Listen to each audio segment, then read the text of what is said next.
take a moment. My family moved to South Lake Tahoe on the Nevada side when I was 2 years old, and spent my entire childhood in the area.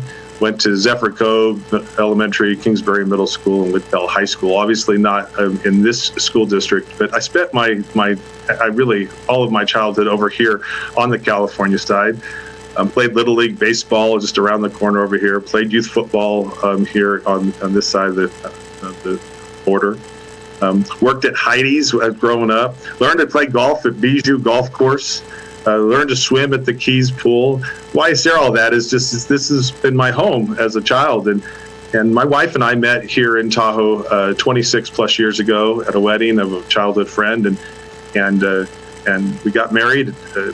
And we've always talked about wanting to return to this area. She's not from here, but always wanted to be from here. And so we're excited. We've moved here. Actually just got into escrow on a home in the area, so it took some time, but we're excited. And I just wanted to introduce that. I've had an extensive education career. Actually, as I went off after I left Whitell, went off to New Mexico State University and got my bachelor's degree in teaching, and came back and taught in Douglas County. So I came home, taught in the Valley, taught at Douglas High School and Bowaloon Middle School. Interesting enough, went back to Vegas, where I was born before we moved here, and my daughters were born there, and finished my master's degree and got into school administration in Las Vegas, and then went through different roles as administrators in different school districts in Nevada. In 2009, I had finished my doctorate degree and decided I wanted to be a superintendent, and there were very limited options in Nevada, and came to California. Didn't go far away, went up to Susanville, where I was a superintendent of Lassen Union High School District and Johnsonville Elementary School District there. Eventually moved down the hill, really more for our girls and their activities. We went and moved to Rockland, where I was the deputy superintendent, and then moved on to be the superintendent of Winters Joint Unified School District, where I just left after 5 years to come to South Lake Tahoe. And so it's been quite a journey, and we're just excited to be here. So anyway, I just wanted to say that and introduce myself, and of course, just be able to give you a sense of who I am. I really moved quickly on to just talking briefly about what's been going on since I got here. And obviously, back when the board interviewed me in February, we didn't know that COVID was going to hit us in a way that it's hit us and shut us down as a school system like it did in March. And knowing that we were making this transition of being a superintendent from one district to the other created real challenge as I moved into the district. We launched a task force on June 15th, made up of over 60 members. Those 60 members represented all of our school sites, both staff and parents, represented community members and administration. And we went through a journey to look at how do we prepare ourselves to reopen. Lots of ideas, lots of opinions, and different spectrums. One from folks that are really absolute that we have to be back in school with students, to others that are just fearful of what's happening with COVID and really are focused on not being back in school until it's completely safe.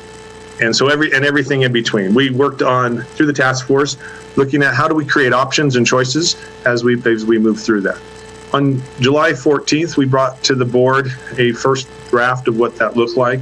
And out of that meeting really came a direction from the board to establish clear criteria of what would it be if we were going to be in a distance learning model, or what we call a hybrid model, which would be half the students in class at a time, opposite days, or back to a more traditional look. And so in conjunction working with our pediatricians and folks from Barton, we began looking very clearly at the criteria. Interesting enough, as we were working on the criteria, the governor came out with guidelines for reopening.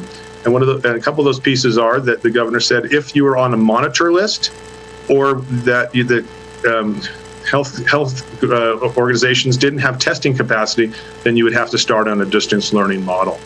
And there were some other specifics to that, but very important because as we monitor the COVID outbreaks in our community, it was very specific to if there's over 100 cases per 100,000, then we would be on the monitor list and that the school system would not be able to open. Or if there's not testing capacity to regularly test our staff and any possible outbreaks of our students. And so with that said, on that criteria, right now there is questions around that, whether we've actually made it to the monitor list, but there is concern about testing capacity. We also know that South Lake Tahoe's numbers are a little bit greater than other parts of El Dorado County, though as we follow El Dorado Hills and Placerville's numbers are growing. So that impacts us. We brought forward to the board last week a plan that brought in 4 phases based on the criteria that I just started to chat about. And the first phase would be starting in a distance learning model, and then moving into a hybrid model. That would be phase 2. Phase 3 would be a model of modified traditional, where we bring more students in at a time with really strict safety precautions, as we would be doing all along. And then eventually back to, which would be phase 4, regular school, continuing safety precautions. And so we've really outlined those and are ready and prepared this Thursday night to bring that to the board and ask them to move forward with the reopening plan. And then we'll get to real specifics with our principals and each site as we move forward. So that's just a very quick, fast update of where we are with reopening. And I would love to answer any questions that you might have. I wanted to make sure I didn't take too much time, as I know you have a busy schedule. Before I open it up for questions, I just really appreciate you giving me the opportunity to be here with you, to give you that, to introduce myself. I also do want to say I enjoyed meeting City Manager Irvin, and do think that we have the opportunity to truly collaborate together effectively for working to help our community be successful. With that, I'm here to answer any questions you might have.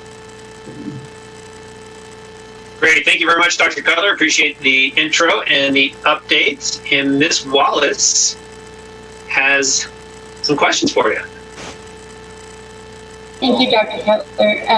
I will admit, first of all, that this is a personal question. I have 2 children who are adults who are teachers, but more importantly, I have a son who is a middle schooler who is special needs, and I am concerned with how the special needs kids are handling this problem with not being able to go back to school, and the social emotional, and because that's where my son's special needs lie.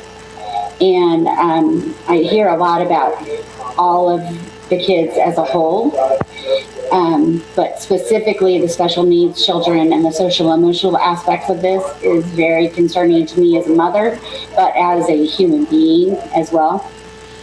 So how much thought is being put into that part of it? Because we know that just, and I hesitate to use this term because I know it's not appropriate, but the normal kids with their social emotional, but then you have the special needs kids, and it's so much more there. And so I would just like to see, understand, I've listened to your last 2 board meetings, but I haven't heard a lot about that, and it affects me greatly. So. Councilmember Wallace, thank you for your comments and question.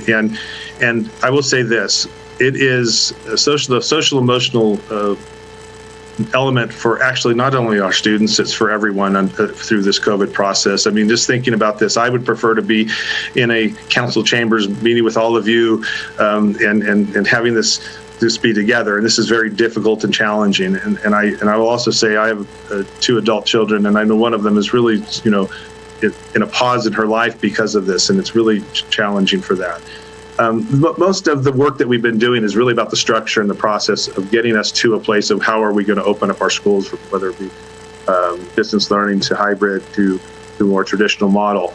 But along the way, we have discussed the concern of all of our students, their social emotional development, their stability, how this is impacting them, and that we have to deliver not only learning that for their academic side, but also for who they are as people and the supports that they have. And so I don't have any specific details of how we're addressing that, though I just want you to know that it is on the forefront of our conversations. It truly is.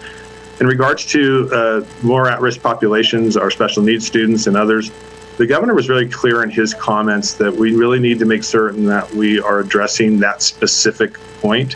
One of the challenges is that if we're saying we're distance learning, can we still allow and provide some in-person components and support to some student groups?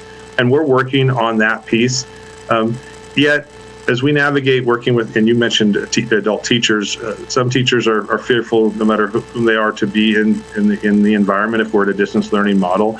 And so Dr. Cohen, our Director of Special Education, her and I are working very closely with our Teachers Association and her staff to determine how do we best meet their needs. And I know that wasn't a direct answer, but I just need you to know that it's on the forefront of our conversation. I just have one more question. We also, our school district is very well known for its performing arts. And again, everyone knows that's something that's also slightly personal to me because my daughter is a performing arts teacher with your school district. But it's important to me because I've had 5 children go through your school district. 4 have graduated and one's still in there. All of them are involved in that, and we are well known for our performing arts. And I'm not certain how that is addressed through distance learning. Well, first and foremost, regarding any classes that are held that our teachers teach that are through performing arts, we do our best to help hold classes through a distance learning model. But if we're specifically talking about choral music, band instruments, and so band, it's very challenging. And but there is learning opportunities outside of just being inside the classroom and singing, or inside the classroom playing their instruments. And we need to be able to be creative in how we do that and how students even perform. Just to note, Councilmember Wallace, I have a daughter that is a performing artist, went through University of Nevada, Reno as an opera singer. And there's lots of challenge. And she was telling us recently, if she was really choosing to be going into the career right now, it would be extremely difficult because of the dynamics of it. But we have to make certain that our administration with our teachers are having creative ideas of how to meet their needs. And I really leave that to our specialists to think about how do we utilize these systems when we are in distance, and how do we utilize the hybrid model and keeping our students socially distanced when we come into school to make sure that we're able to do that. And it would maybe have to be very creative, and if the performing arts of theater, how do we do plays and performances? Maybe we would do it off of different platforms like this. So I, again, don't have a direct answer to your question, but know that as the principals work with the teachers, they're going to have creative solutions to what we're doing. Thank you, Dr. Cutler. Thank you. Thanks for the questions. Yeah, thank you very much. Mr. Middlebrook.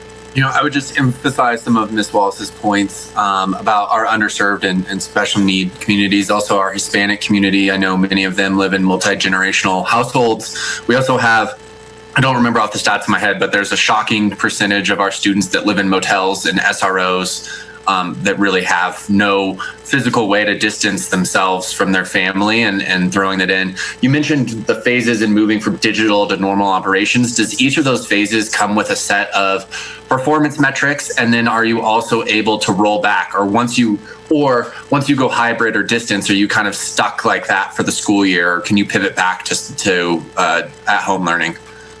Yeah, so let me address that last piece of the question right away. So the criteria, and it'll be posted. Actually, if you go back to last week's agenda items, if you'd like to go see what it looks like, but we'll repost before our special meeting tomorrow. You'll be able to see the entire document. And the criteria is very clear and specific if we're going to be in whatever mode we're going to be in. And what we've determined is that we would start if we are, and I believe we will, start in a distance learning model to start the school year. We would be in that mode for 6 weeks. 2 weeks prior, we'd make a decision based on the criteria if we can move to hybrid next. If we were able to move to hybrid, 2 weeks prior to the end of 6 weeks again, we would assess and reevaluate the situation. And if we needed to move back to phase 1 based on the data, we would. Or if we could move forward to phase 3, we would. Or if the data showed us that we would need to be staying in phase 2, we would do that as well. So it's fluid in that manner. We decided that 6 weeks would provide us not jumping back and forth. One thing I would say, though, there's specific guidelines that we've established.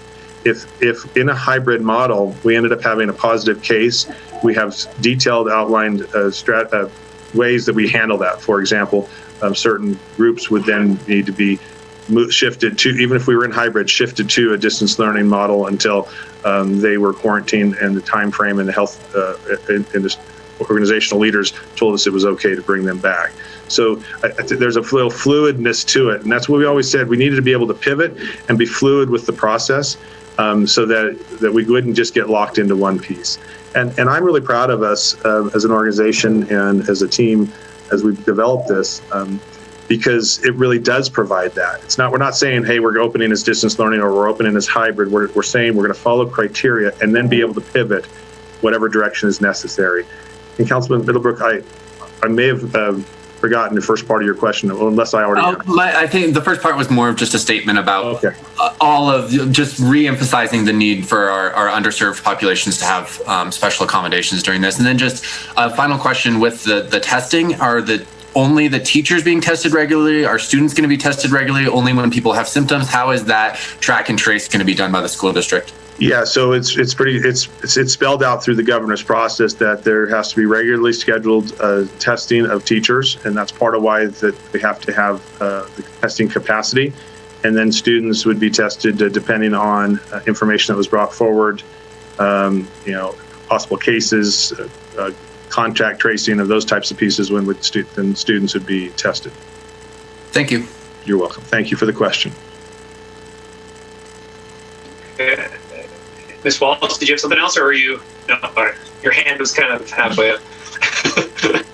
All right, and, Mr. Bass, I don't have you on my screen, so if you want to jump in, if you have anything, please unmute yourself. Otherwise, I'm good to go. I'm good to go, Mayor. Okay, thank you. Okay, Ms. Lane, I don't see you raising a hand. Any other questions? No. Well, Mr. Collier, thank you very much. I do appreciate all the hard work you're doing, stepping into a very difficult situation. I think I said Dr. Cutler, and also just being able to pivot and maintain that agility. I know the CDC guidelines that came out, at least the first time I saw them, I think was about a week or so ago, that are more promoting some sort of return to school for all those things that you've been discussing as well. So I appreciate that you're keeping that, being able to call audibles and make those changes as necessary, and hopefully we're moving in that positive direction so we can get those kids back in school and keep everybody safe, so the teachers, the kids, administrators, everybody. Well, thank you, Mr. Mayor, members of council. I really do appreciate it, and I look forward to a positive working relationship together and staying in tune. And as we get away from COVID-19 pandemic, seeing everyone in person and getting to know each other in a better and more sophisticated way. Thank you so much. Yes, definitely. Well, now we have a virtual city manager and a virtual superintendent. So, absolutely. Thank you. All right. Welcome. Thanks so much. Have a great day. You too. Okay, we'll take it back after 8 months. You thought I would have been able to follow the agenda in order, but I didn't. I skipped the city commission reports. So we could jump back there, and I'll pass it over to Ms. Blankenship. Yeah, thank you, Mayor. I don't see any planning commissioners any commissioners on the call, but if there is one that I cannot see, if you'd like to raise your hand or call in, I'd be happy to hear from you. See, maybe I was just clairvoyant. I was trying to save us time.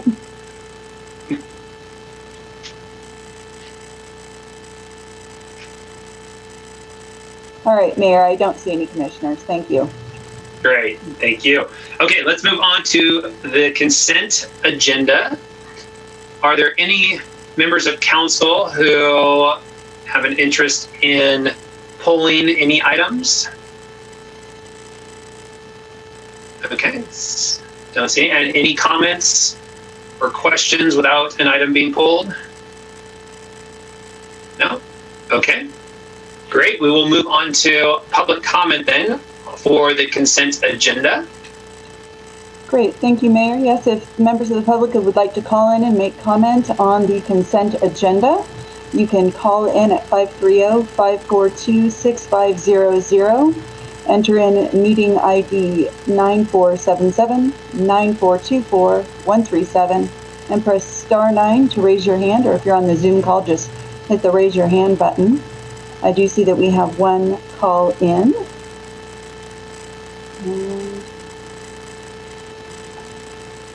Yes, caller 220. Is this Mr. Mosier? Yes, it is. Right, Good morning. Good morning, Mr. Mosier. You have 3 minutes with council. Go ahead. Okay. Ed Moser, South Lake Tahoe. Yes, this is, I'd like to comment on number 6, which has to do with the sales tax measure that you're putting on the ballot. First, I'd like to read from the article, a couple of lines from the Tahoe Tribune after your last meeting, and it says, city staff, emphasis on city staff, along with Mayor Jason Collin and Council Member Devin Middlebrook, surveyed community members and said they found many people would support a 1% tax raise to go towards public safety and maintenance. Many, I'd like more definitive numbers on that, if it was a majority or what. Also, I mean, I wasn't asked. Mayor Pro Tem Tamara Wallace and Councilmember Brooke Lane were in favor of a sunset, although staff, again, the word staff, discouraged it because members of the public hadn't been polled on the question. Well, why weren't they polled? That's a very important question to put in there and to be asked, but even though it's not really necessary, it still could be brought up and was brought up and should have been further discussed. Here we are with the word staff. I've asked that they should, if they voluntarily would agree to a 5% pay cut for 1 year or 10% for 6 months, since we're going under a period of strain, although the numbers are looking good on the income level. If not, then the mayor and city manager should mandate furloughs for all city employees. Governor Sisolak and the Nevada legislature have done so. I would look at doing a 1 day or 2 days, 1.5 days a month furlough until we're through this, just to be proactive. Next point is we already pay $2.65 a month, which comes to $31.80 a year of a phone fee to support police dispatch. It's not just 9/11. We're already footing the bill for that to a great extent. And the sun never set on that fee. So if you recall that there was no sunset on that, and it's gone up several times, and that's why a sunset is needed and should be in this. Next point, the city will cry poor and receive federal and state funds. We should wait to see what that amount is first before stating what you need and what any deficits are. We already are set to receive $278,000 from the CARES Act. 30 seconds left, Mr. Mosier. Yes. So I think you should, there's, a whole lot more going on here, and we should look at creating a second and third economy here. This should be your first priority, not putting a sales tax measure on the ballot. We are a one-horse town. Tourism is it, and one horse can't pull a wagon train. Thank you very much. Thank you, Mr. Mosier. All right, we'll open it up to anybody else who would like to comment.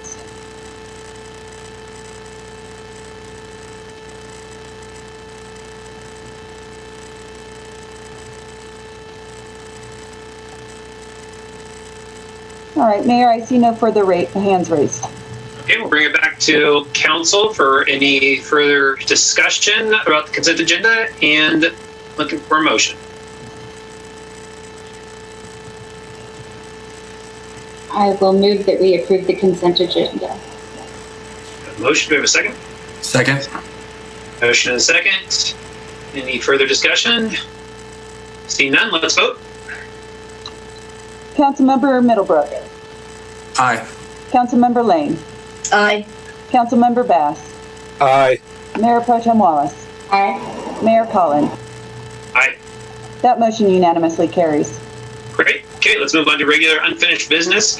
Number 8, Sierra Nevada Alliance, the Civic Spark Summary of Accomplishments and Climate Action Plan Update. I'll pass this over to our city manager to kick it off. Yes, thank you again, Mayor Collin, and good morning, council members. Just by way of brief background, back in 2017, City Council of South Lake Tahoe approved a 100% renewable energy resolution. That also created the contract to work with Sierra Nevada Alliance to help us create data inventories and strategies for cost savings on energy cost, as well as putting together a outreach plan to develop a climate action plan. Upon my arrival to town, this was a project that was really being managed by our development services department. I've jumped in to provide some support to carry this through the end. Sierra Nevada Alliance is on the call. They're prepared to give council an update as to where we're at with the work they've done and what we should expect moving forward with respect to the climate action plan and the public review document that'll be available for comment. And it'll ultimately come back to council in a few months for review and consideration for adoption. That being said, I'd like to turn it over to, I believe, Meredith Anderson with the Sierra Nevada Alliance Civic Spark Fellow Program. Thank you. Hey everyone, this is Sam Ruderman. Can you all hear me all right? Yes. Yes. All right, I'm going to kick us off today. First, I'd just like to ask Ms. Blankenship, if you see Jenny Hatch, the Executive Director of the Alliance on the line, and maybe are able to let her in, as well as Nick Exline, Chairman of the South Lake Tahoe 100% Renewable Committee, and also Kai Lord Farmer, who's the consultant with Ascent Environmental. They had some statements or comments today as well. So yeah, actually, I turned the reins over to Meredith. So if Meredith wants to accept those people as panelists, she can, or she can turn me back over as a host, and I will accept them.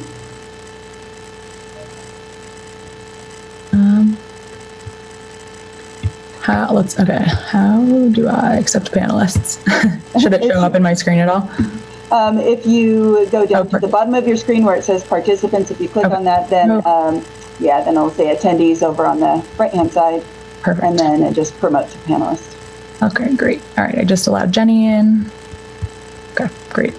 Thanks. Thanks for working with me. All right. You guys see me? we can't see you, but we can hear you. Okay, well, I'll just go for time efficiency's sake. Good morning, Mayor Collins, a member of the council. Again, I'm Jenny Hatch. I'm the Executive Director for the Sierra Nevada Alliance, and Joe did a really great job introducing and putting us into context. We are your partner and contractor with helping to get this 100% resolution and climate action plan on the table and completed, and in getting public participation. And it's just a pleasure today to introduce our presentation. This presentation summarizes the accomplishments of the past 2 years of our AmeriCorps Fellow contracts that we've had with Civic Spark, Sam and Meredith, who you just saw and met. This is really the end of their 2 years of service with the city and the Sierra Nevada Alliance, and I think that you will also be impressed by the work that they've done. It's been amazing, and they're going to summarize all that and kind of where we're going moving forward. It's also been extremely cost effective for the city. It's cost you guys only $51,000 for 2 years of 2 basically full-time employees. So we really look forward to continue partnership with you guys, and we thank you for your continued support and partnership. And we have another fellow starting in September to continue this work and really the public engagement and just moving it forward. And we've also hired Meredith on contract to kind of help keep going. So it's a great program to really foster these leaders in conservation and in our community. So thank you so much. And with that, I'll just turn it over to Sam and Meredith. All right. Well, thank you so much, Jenny. Sorry to interrupt, Sam. I just want to make sure everyone can see my screen. All good on my end. All right, sweet. All right. Well, thank you, Jenny. Good morning, everyone. Again, my name is Sam Ruderman, and I'm here with my colleague, Meredith Anderson. So as Jenny mentioned, we're both Civic Spark Climate Fellows. We've been with the Sierra Nevada Alliance and have been assisting the city over the past 2 years on sustainability initiatives. So first, I just want to say thank you so much for giving us this opportunity over the past couple of years. And thank you all, council, city mayor, city manager, and city staff for having us here this morning to talk a bit about what we've done and where we're currently at with our work. So with that, I'm going to jump right in. So this is our project timeline over the past couple of years. For this slide, I'm not going to dive too deep just for time's sakes, but I'm happy to talk more about this after the presentation if anyone has questions, and have a couple more slides on these projects. So it all really kicked off in the spring of 2017. In April, City Council signed the city's 100% resolution, which committed South Lake Tahoe to a number of sustainability goals revolving around emissions reductions and clean energy usage in the community. So with this, the city became the 26th jurisdiction in the country to pass a 100% resolution. And there are now over 160 cities, more than 10 counties, and 8 states across the US that have made this commitment. So that resolution really spurred the momentum to start acting on climate. And the first concrete step the city took in the right direction, in my humble opinion, was to allocate some funding to hire Civic Spark Fellows, aka Meredith and myself, in the fall of 2018. During our 2018-2019 service year, we worked on the Solar Energy and Economic Development Fund, or the SEED Fund. We completed the city's 2015 baseline greenhouse gas emissions inventory, and we facilitated a number of energy audits in municipal facilities with Liberty Utilities. Meredith and I finished our first term, and we quickly decided to come back for another year. And since the fall of 2019, we've now completed an updated greenhouse gas emissions inventory for 2018 to compare to the 2015 baseline. And we focused the majority of our time over the past year developing the city's first climate action plan, which is a vital tool for any jurisdiction that is committed to creating a more sustainable future. So taking a closer look now at some of these projects, I'll start with SEED. When we began back in September of 2018, this was one of the first projects that we started to help facilitate the SEED Fund program. And this would help city and a group of other public agencies in the Sierra install renewable energy on its facilities. So this started with a round of solar evaluations of city sites to see where installations would be feasible. Shortly thereafter, the city signed on to act as the lead agency through this process and hosted the regional SEED meeting for all agencies that were participating. And currently, the request for proposals is out and we're awaiting bids, which will be evaluated starting in around a month. This project ultimately will help improve the city's energy independence and resiliency while saving money on utility costs and reducing the city's carbon footprint. So the next project were the energy audits. This started in the beginning of 2019. We assisted Liberty Utilities and the city in a round of municipal facility energy audits. These audits identified opportunities for improving energy efficiency and saving money. 11 different city sites were assessed, and the city was presented with a multitude of different recommendations, which, if implemented, would save the city over $60,000 per year just on those energy efficiency upgrades. So to date, hundreds of old and inefficient light bulbs have now been replaced with new, high-performing, long-lasting, and low-cost LEDs, and there are even more cost savings to be reaped. So looking at the inventory, this was the next project that we dove into in 2019. We conducted a 2015 baseline greenhouse gas emissions inventory, which was actually one of the goals that was outlined in the 100% resolution.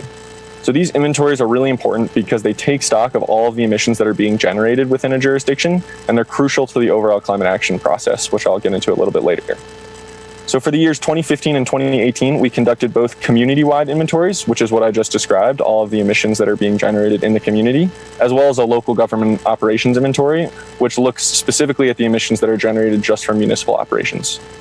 We also now have an emissions forecast, which projects what emissions will look like into the future based on that 2015 baseline, and is really important in climate action planning.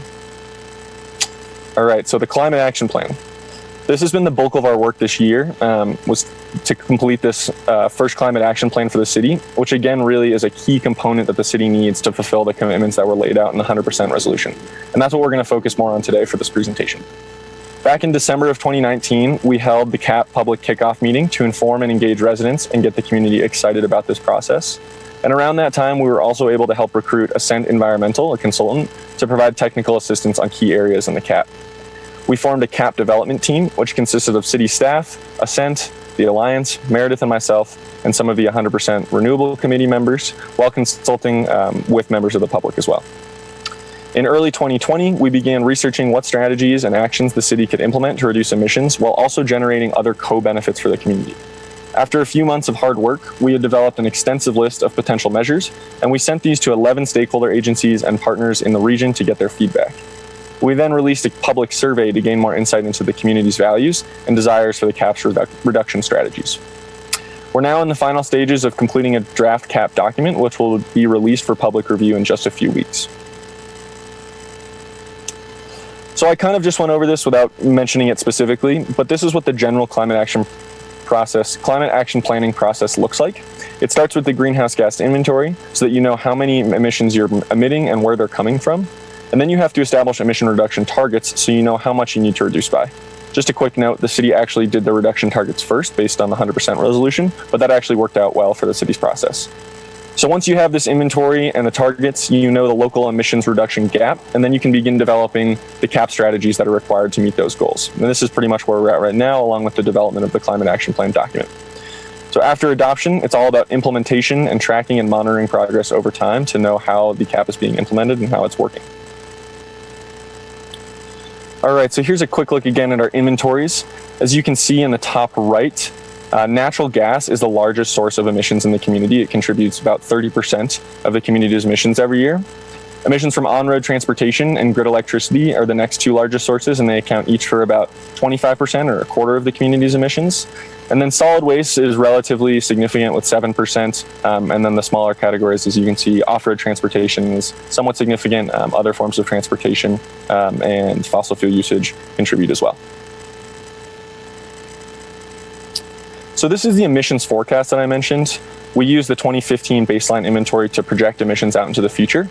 So you can see the top blue line, that is the business as usual projection scenario. So that's what happens if we do nothing. If no actions are taken to reduce emissions in our community, emissions will continue to rise and clearly we will not hit our emissions reduction goals. So the teal line in the middle, that's an adjusted business as usual scenario. So that takes into account state and federal legislative actions, such as vehicle fuel efficiency standards, which will reduce emissions over time. But as you can see, they still don't get us down to those targets that I've put down at 2030 and 2040. So the 2030 target is a 50% reduction below the 2015 baseline by 2030. And the 2040 target is an 80% reduction below those 2015 levels. So that bottom kind of green line, the projected emissions reductions, that is what we project if we implement all of the measures that we will outline in this cap. So that's what we need to actually hit those goals. And this again is just kind of another visual representation of those emission reduction goals from the 100% resolution. So 2015, that's pretty much 100%, that's our baseline. 2030, what we're looking for is a 50% reduction. And by 2040, we've outlined in the cap a commitment to reduce emissions by 80% by 2040. So with that, I'm gonna pass it off to Meredith to dive a little deeper into the cap and what we've included. Awesome. Thanks so much, Sam. Again, my name is Meredith Anderson. Thank you so much again for having us today. So as far as document layout goes, we start with an introduction to the city and background information on the Climate Action Plan. The next chapter will be the climate context, and that starts to explain some of the impacts that the city will see as climate change continues to progress. Chapter 3 will outline the 2015 baseline and the 2018 updated greenhouse gas inventories, in addition to emissions projections to 2050 with those legislative adjustments that Sam mentioned earlier. The next chapter will be the meat and potatoes of the document, and we'll dive deeper into the mitigation strategies that will move the city toward those emissions reduction goals. Chapter 5 will describe climate impacts and vulnerabilities more in depth and how the region is planning to adapt. And then finally, Chapter 6 will provide guidance, recommendations, and available resources and funding opportunities for CAP implementation.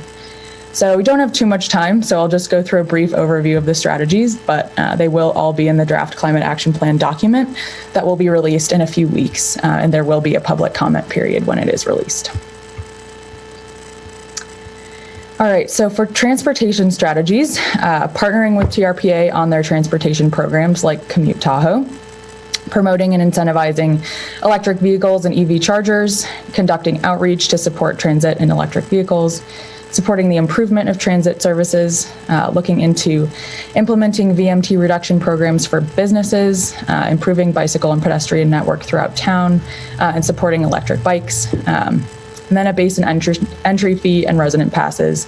This would be a larger regulatory effort for the basin entry fee, but it is something that should be explored in conjunction with TTD and other agencies in the basin. Let's see what else. A regional and local transit network for tourism. So this could look like ski shuttles to resorts or transit from the Bay or Sacramento. And then finally, to convert public agency fleets to alternative fuels or EVs. Next, for energy strategies, so green building standards in the form of city building codes that would go beyond Title 24 standards.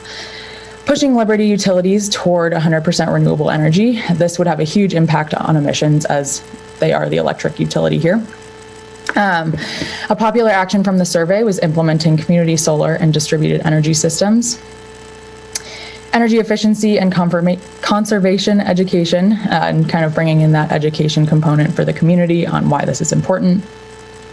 electrification of buildings, energy audit and retrofit programs, and then this would be in collaboration with Liberty Utilities and Southwest Gas. Biofuel would be using unwanted biomass for energy and other renewable fuel sources. And then zero net energy and deep retrofit projects. These would be private projects kind of working with larger users and those who are interested kind of as a pilot project.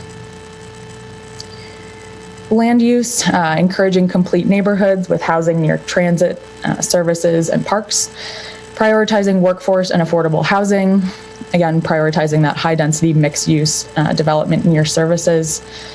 And then paid on-street public parking. This could be a dynamic parking system to discourage passenger trips.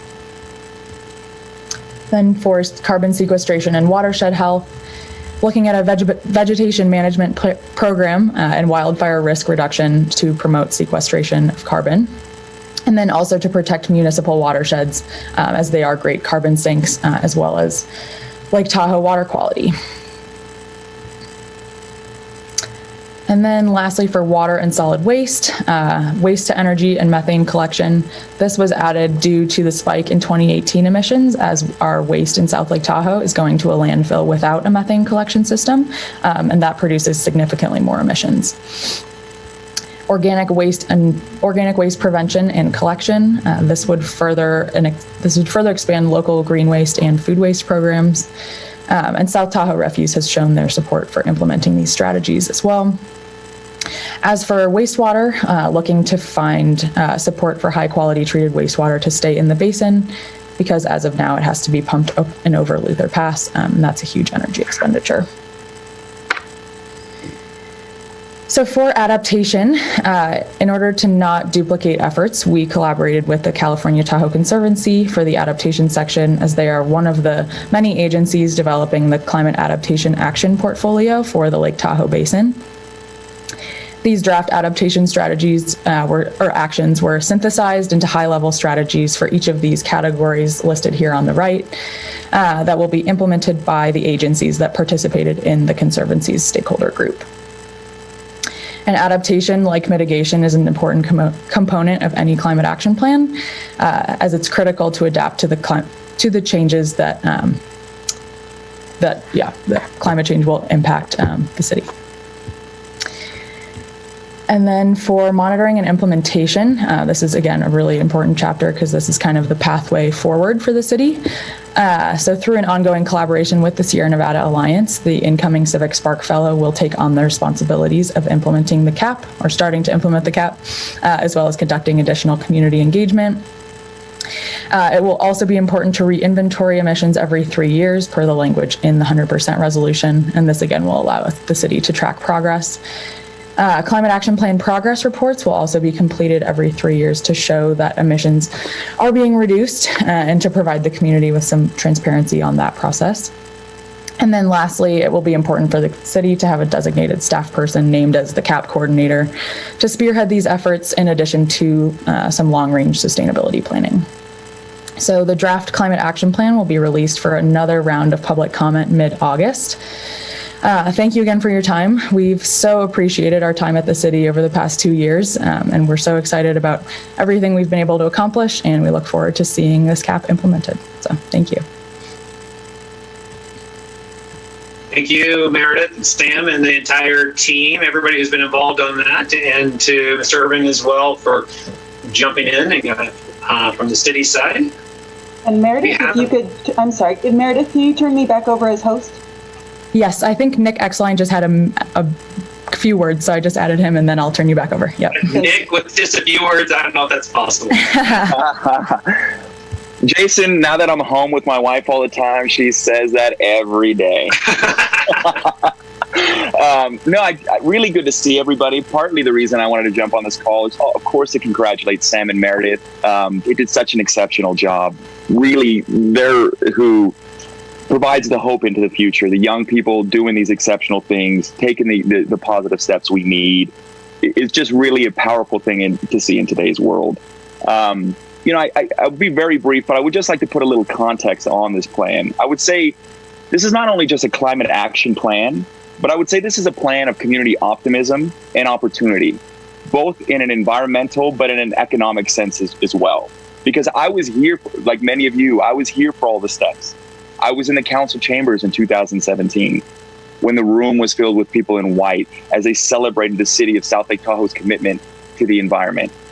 I was also in the room in December of last year, the largest room of optimism I had ever been to in this community, to celebrate and get engaged with the CAP and people seeing that the city was taking climate planning seriously. And so now we're sitting on the doorstep of taking that next step to climate on the climate action plan. And this is not only important because you need to adopt a climate action plan for future grant funding and opportunities and state mandates, but it also orchestrate the ability to generate the green economy that we in South Lake so desperately need. And so as we move forward, you're going to have naysayers, you're going to have opposition, you're going to have these things. But what I would tell you is I work in the development field. What's being proposed is completely workable and completely attainable. And that we must simply not wait for the inertia of yesterday to stop the progress that we so desperately need. So what I would encourage you all, the council to do and city staff, is to continue to work forward on this community directive that is so widely supportive, and really show the community of South Lake Tahoe that in this time of discontent and disagreement, that we're going to keep moving forward with optimism and hope and the climate action plan. And so hopefully that wasn't too long, and thank you so much. Thanks, Nick. I appreciate it. We always love hearing from you, man.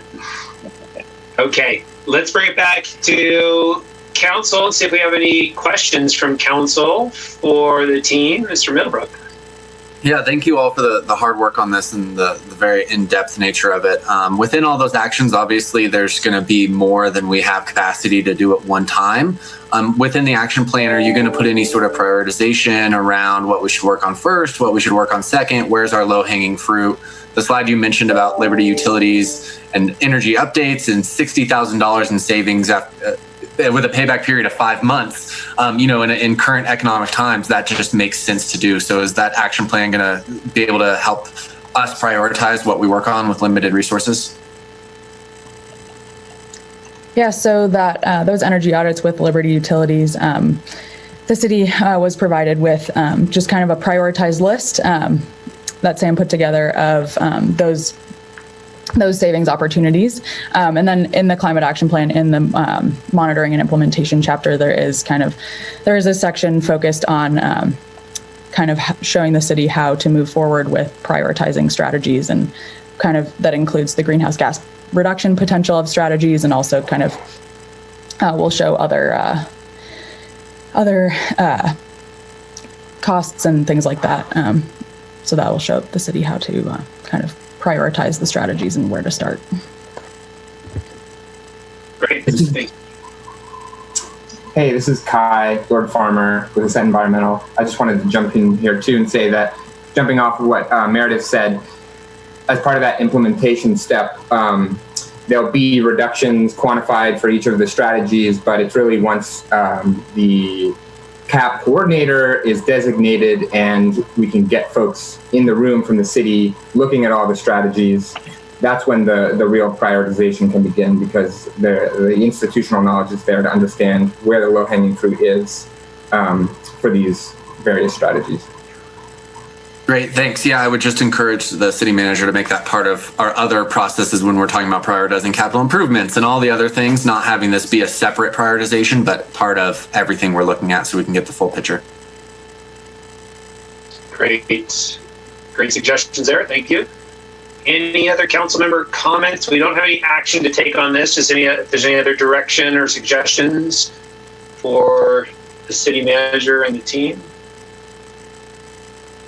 Okay, seeing none, we'll pass back to Mr. Urban. Yes, just really quick, I again want to echo Mr. Exline's comments. Great work from Civic Spark Fellows. Going forward, I will take seriously the recommendations on trying to find a way to reorganize some of our city departments to add some long-range sustainability planning staff to make sure that we have some critical follow-through and integration in our holistic operations and how we move forward with planning practices and long-range planning efforts and capital improvement programs and energy efficiency buildings, etc. So I take that recommendation seriously. I thank you, Sam and Meredith and Jenny, for your hard work and good work, and look forward to carrying this forward.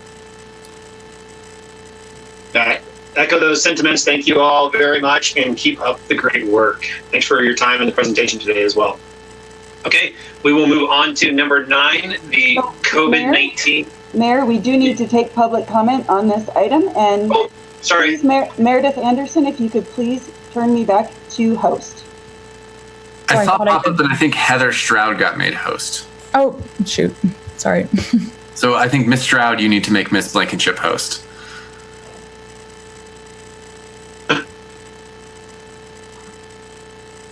I don't see that as an option here.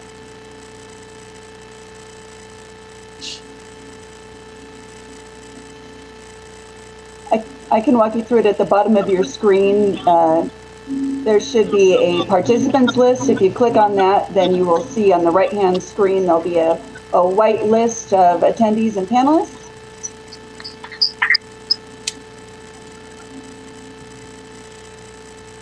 And Mayor, can we take a 5-minute break and then come back to public comment? Would that be okay? Yeah, that's fine. Yep. All right, great. We're going to pause just for a minute. Okay.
you, Veronica, and thanks for the reminder. Sorry, I missed public comment. That was it's such a good presentation. I thought we were in presentation mode. Okay, so let's move on to public comments on the Civic Spark summary of accomplishments and the climate action plan update. Yeah, Mayor, I did distribute to all of council yesterday afternoon 3 comments submitted. One was from Southwest Gas, one was from the 100% Renewable Committee, and one was from Natalie Yanish with the Contractors Association of Truckee Tahoe. Those were uploaded to the city's website yesterday. I know that we do have several other emails and several hand raised, but just to let the public know, if you want to make comment on item number 8, you can send an email to publiccomment@cityofslt.us, or you can call in at 530-542-6500 with the meeting ID 9477-9424-137 and hit *9 to raise your hand. And I will go to written public comment first to allow other people to call in. And your first public comment is from Vicky Gonzalez, and she writes, "My family supports all positive actions to reduce carbon loading in the atmosphere. Even through this challenging period of COVID, please continue to focus on stabilizing adverse climate change to meet or exceed the city's goals."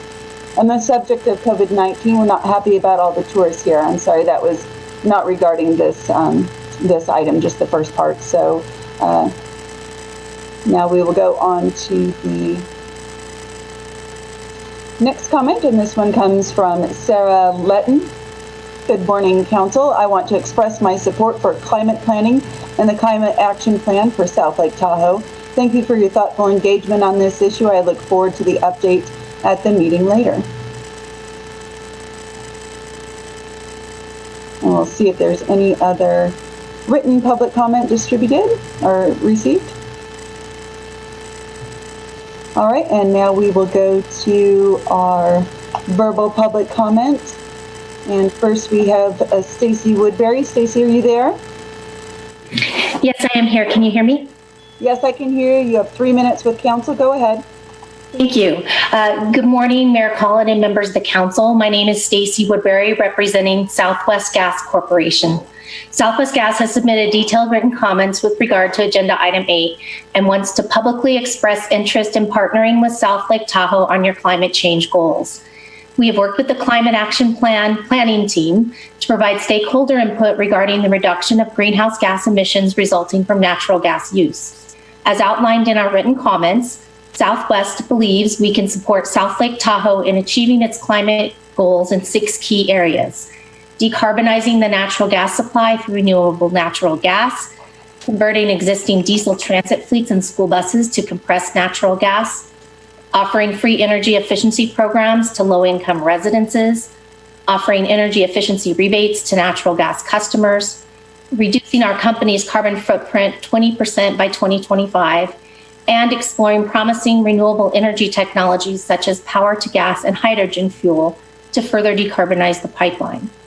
Several renewable natural gas projects are underway in Nevada's Lyon and Churchill counties that will, in the next 18 months, provide a regional source of renewable natural gas directly upstream from the South Tahoe Lateral, which presently serves the city of South Lake Tahoe, Douglas County, and the South Shore. This renewable energy resource was not specifically mentioned in the presentation. However, Southwest did provide this strategy to the planning team and believes blending renewable natural gas into the pipeline can play an important part of decreasing greenhouse gas emissions, and specifically those due to natural gas use in South Lake Tahoe. Southwest Gas looks forward to working with the city as a sustainable energy partner and helping you achieve your climate change goals. Please feel free to reach out to me directly with any questions about the written comments or the opportunities that I have submitted. Thank you.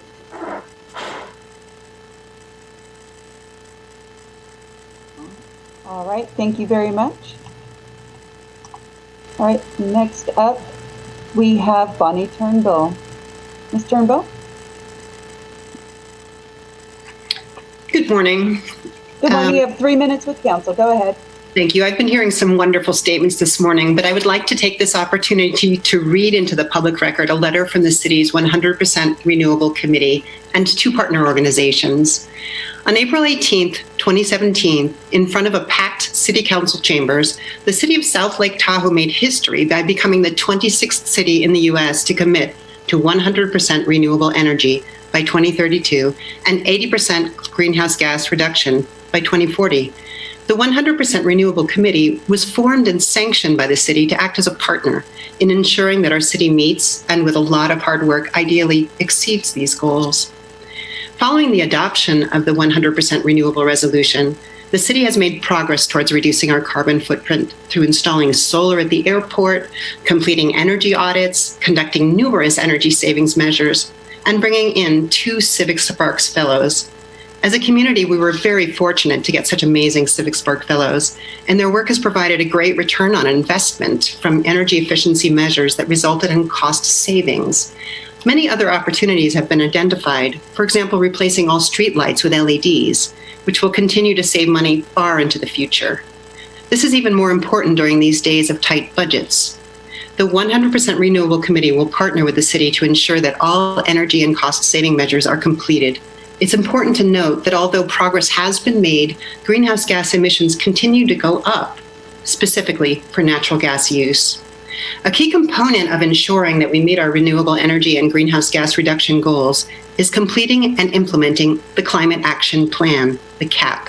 The Climate Action Plan is a planning document that establishes how we reduce our greenhouse gas emissions and move forward toward more renewable energy systems. The CAP public kickoff meeting was the most widely attended positive meeting we have ever attended in this community, and the idea that the city was taking climate change seriously inspired hope and optimism, the 2 qualities that we need now more than ever.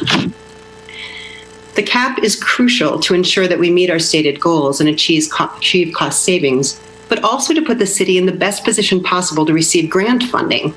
Right now, climate change plans are often a scored factor in grant applications, and so are an important asset for securing funds. As grants become more competitive, the city will want to be successfully positioned for available funds. The 100% Renewable Committee fully supports the CAP process and is ready and willing to assist the city in any way needed to complete this process. The completion of the CAP will not be enough to ensure our community meets our climate goals. A dedicated staff person with a corresponding title must be tasked with ensuring the plan becomes reality. Ms. Turnbull, 20 seconds left. During these fiscally challenging times, it can be difficult to contemplate additional staff, but a dedicated sustainability staff member will pay for themselves through efficiency gains and the corresponding cost reductions. Any and all vacant senior staff positions can be reimagined to include sustainability within their responsibilities. And I guess I will close there with thanking you for your time and your dedication to the issue of climate change. We must be conscious that climate change is not a separate issue, but rather a guiding. All right. Thank you, Ms. Turnbull. All right, next up, we have Stacy Woodbury. I already spoke. I'm sorry. I didn't lower my hand. I'll do that. I got it. Thank you. All right, next up, we have John Friedrich or Kim Carr. Yes, today it's John Friedrich. We share a Zoom account. Go ahead. You have 3 minutes with council. Great. Good morning, council, city manager. Just want to echo Salmon and kudos to Sam and Meredith for a job so well done. And just one little point to raise up again, they helped identify 60,000 in energy efficiency savings at city buildings alone, more than paying for the cost of them for 2 years. So just a preview of coming return on investment attractions, I would say, and underscoring the need to have dedicated staff attention, whether AmeriCorps Civic Spark, and also I hope a dedicated sustainability person to take advantage of these kind of cost-saving measures that more than pay for themselves. I started this year a Tahoe Green Jobs Coalition, and I want to underscore the jobs opportunity in this effort. You can think of it as a climate, a job action plan as well. Just for example, the city solar bids that are being will soon be evaluated. Those will lead to quite a good number of local green livable wage paying jobs. Putting in charging station require folks to be trained to learn how to do that and do those jobs. Energy efficiency is job opportunities. Forest health projects, job opportunities. Local green housing that we're going to need to face this housing crisis coming out of COVID. Job opportunities, and working on projects around workforce training in all those sectors. So I'll be sharing more of that in the weeks and months to come. But I just want to I would just really emphasize that in addition to being the right thing to do for reducing our emissions in these times of wide-scale community unemployment, this is a real opportunity to put people back to work in good, livable, green jobs, to bring public and private investment in, whether it's state or perhaps in the future federal funds for green investment projects, and also to reduce costs through energy efficiency investments. So I would say let's keep this right on the front of the table, not on the back shelf, and look at ways to take advantage of funding opportunities, savings opportunity, which will require 30 seconds left, Mr. Frederick. You got it. Which will require some just upfront staff investment, but I think it's an investment well made, and I think we lose opportunities if we don't invest in these kind of things now. So let's really think of this as the right thing to do for the environment, our community, and local jobs and our economy. Thank you. Thank you.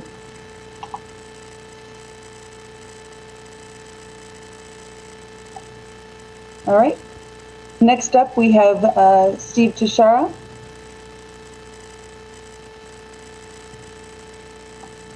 Mr. Tashara, are you there? Am I there now? Yes, we can hear you. You have 3 minutes with council. Go ahead. Thank you, Mr. Mayor and members of council, staff, ladies and gentlemen. For the record, Steve Tashara on behalf of the Tahoe Chamber. So I was pleased to be in the room when the city council voted, as Nick said, standing room only, to move forward with this process, and also at the kickoff meeting. So we share the enthusiasm that many throughout the community have.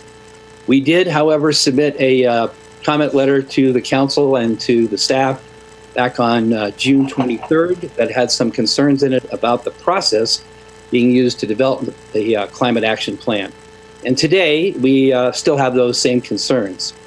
In our view, the scope of outreach to date has been narrow and primarily limited to stakeholders, including other agencies. And it still is not clear in our mind whether the referenced climate action plan is for the city or for broader applicability for city residents and businesses. We are familiar with most of the other plans and programs referenced in the PowerPoint presented today. There appears to be a lot of duplication. Perhaps taking a more regional approach to climate action planning, at least for the South Shore, would be more effective and efficient. If there are draft strategies indeed in the forthcoming plan that would impact businesses, we are not aware of any analysis of the cost of such strategies that might be borne by businesses or by residents. We do appreciate the letter that was submitted to you today by Stacy Woodbury of Southwest Gas. We think it had a lot of important information that should be incorporated into the planning process.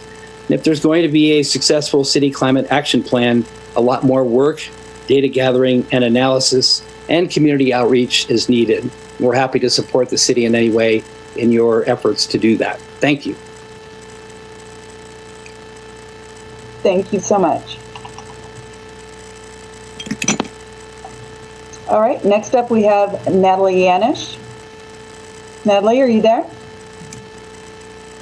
Yes, I am. Good morning, City Council members and everyone. Thank you for recognizing me. This is Natalie Yanish. I am the South Lake Tahoe Government Affairs Manager for the Contractors Association of Truckee Tahoe. I did want to echo a lot of what Mr. Tashara just had said as far as comments on the process for the climate action plan. There was a survey that was released in June, and it had 81 strategies that I could count that were on the list. So it seems like there still needs to be some prioritization and explanation of how those strategies would be implemented. So the new fellow that you are bringing on still seems to have a lot of heavy lifting to do as far as the process goes. I would also encourage additional stakeholder engagement and participation from people who are actually working on the ground. So the building and contractors industry, those are the people who are out with they're pounding the nails and doing the actual work in the construction and redevelopment and building in our community. And I think that they have a lot of information to offer that could help with this climate action plan and how those strategies could actually meet the goals and or maybe not be prioritized if they aren't going to actually be the low-hanging fruit, as Councilman Devin Middlebrook had mentioned. So we are a stakeholder. We are here. We would like to have a seat at the table and hope that the process continues on and that we can get some clarification on a lot of these ideas and how that will affect the construction and redevelopment in our community, as well as the businesses that are going to be possibly implementing some of these strategies. If the timeline, it sounds like, is going to be in August for a draft plan, which seems kind of like a very short time frame with a lot of clarification that still needs to be made on a lot of the strategies that were proposed. So hopefully the process continues. I also want to thank Nick Exline for his enthusiasm. He's been, very good at getting this process off the ground, and the Contractors Association is here to partner with the city as possible and provide seconds left. And I will wrap it up there. Thank you. Have a great day, everybody. Thank you, Ms. Yanish. All right, next we have Patricia Sussman. Are you there, Patricia? Hi, this is Patricia. Can you hear me? Yes, we can. You have 3 minutes with council. Go ahead. Hi, I just wanted to echo a lot of the comments that had already been said, and also to thank the Chamber and the Contractors Association for paying attention to this process, because it's great to have a plan, and I think an August timeline is ambitious but achievable.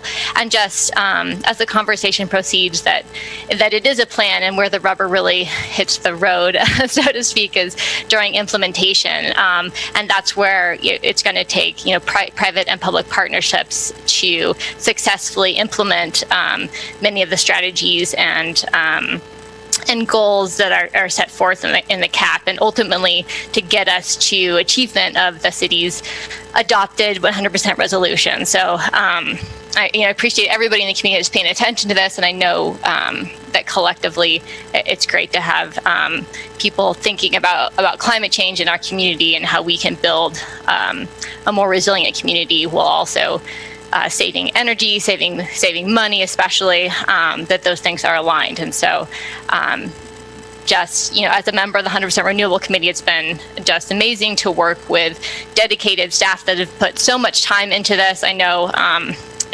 with stretched capacity at the city, it's just probably would not have been possible without their effort. And hopefully everybody recognizes that contribution, and we really look forward to supporting the next Civic Spark member as they re-engage with this project and start thinking about getting the CAP adopted and getting and having conversations about implementing the key strategies identified. And then just and building on that, clearly there is a need for thinking about how city staff can begin incorporating implementation of some of the strategies into their actions, and whether that's with a sustainability director or whether it becomes a component of job responsibilities for various departments. I think there's a lot of overlap there, and want to be a helpful part of finding solutions to get the CAP implemented and to keep moving forward with making climate change a priority and increasing the sustainability of our community. All right, thank you very much.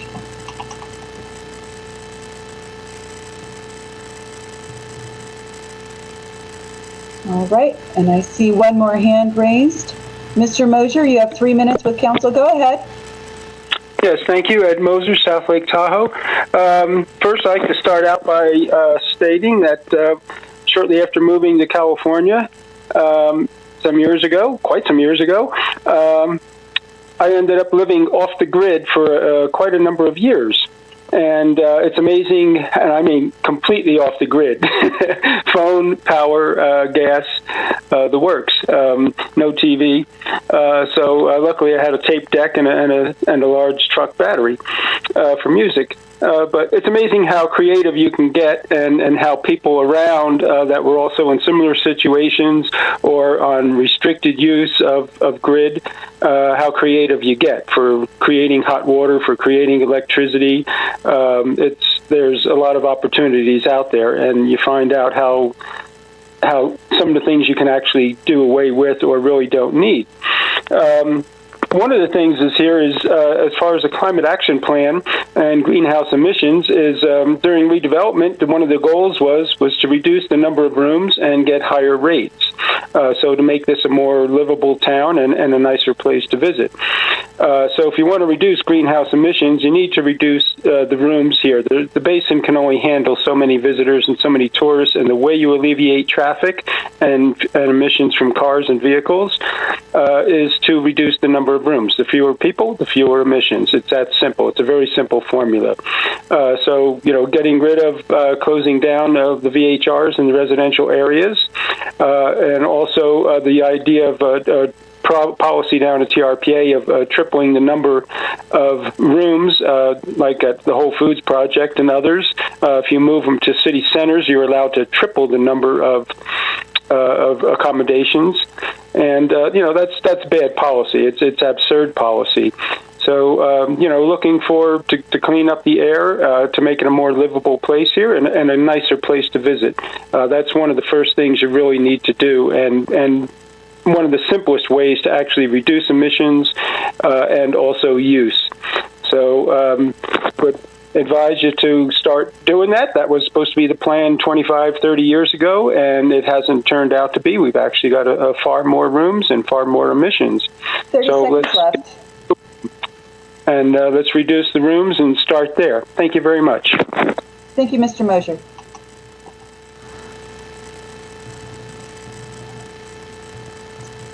All right. I don't see any further hands raised, nor do we have any more emails. That's it.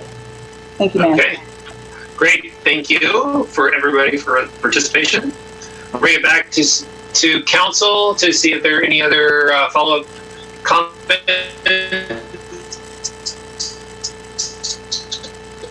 or suggestions for the city. So if there's anything, let's go, Mr. Middlebrook. Yeah, thank you. Thank you for the presentation. Thank you for everyone that called in. Some of the comments about not enough outreach. I do, the workshop that Sam and Meredith put on at the beginning of the year was heavily attended. They did have the survey, but I think, being a government worker myself, there's always room for the government to get more input and bring the community along. So this is by no means the last stop. I definitely recommend doing some sort of Zoom webinar before or when that draft plan comes out, give people more of an opportunity to have more of a discussion, do Q&A.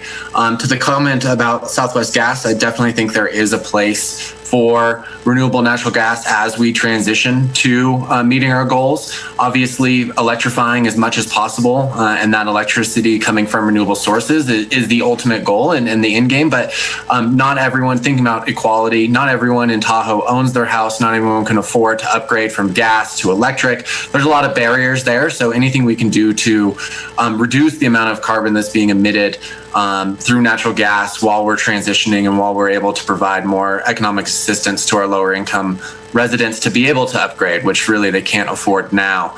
But overall, I think this is a very strong plan, and I look forward to moving as we go into implementation. I can't underscore the importance of climate change and addressing climate change, because everything we talk about, from snowplows to stormwater basins to wildfire, climate change is really the underlying driver of all of that. And we won't have to worry about not having run down snowplows and not having staff to plow the roads in 50 years when we don't even get snow anymore. So this is really something that needs to, while the impacts are being felt today and will continue to be felt in the future, we really need to be working now at it. Otherwise, we're really going to be shooting ourselves in the foot. Okay, thank you, Mr. Middlebrook. Any other council comments, direction? Ms. Lane. Yeah, Mr. Mayor, I just want to thank the city manager for his comments earlier regarding the city's commitment to take this plan seriously and to bring along staff in various departments that, among other jobs that they may have, that our sustainability is on the top of the list. So I just want to thank you for your commitment to that, Mr. Irvin, and really appreciated how far we've come in just a couple of years, and to really see this beginning to hit the ground and be taken seriously is very exciting to me. Thank you. Great. Thank you, Ms. Lane. I definitely echo those sentiments. Okay. I do not see anybody else who wants to speak, so I think we will move on. And again, yeah, just thanks again for that great presentation. We are going to number 9, the COVID-19 update, and I will pass this over to Mr. Irvin. Yeah, good morning again, Mr. Mayor. Really, this is a recap of current state of affairs as we know it with regards to COVID-19, what our numbers are looking like in the Lake Tahoe region. The information provided in the staff report, as always, is out of date.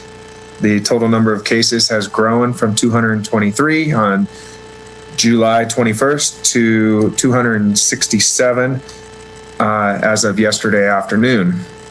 Some of you may have noticed that El Dorado County has updated their website with a new graph and GIS system that shows the regions graphically and has a different display mechanism.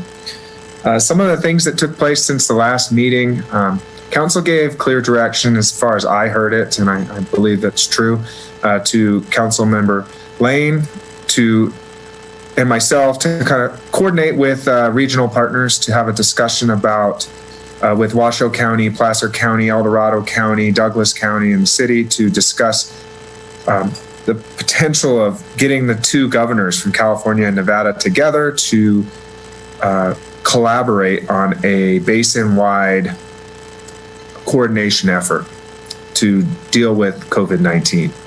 We had a great meeting, and I am sorry to say that we have not gotten all of the entities on board to be willing to sign a letter just asking the governors to communicate to each other.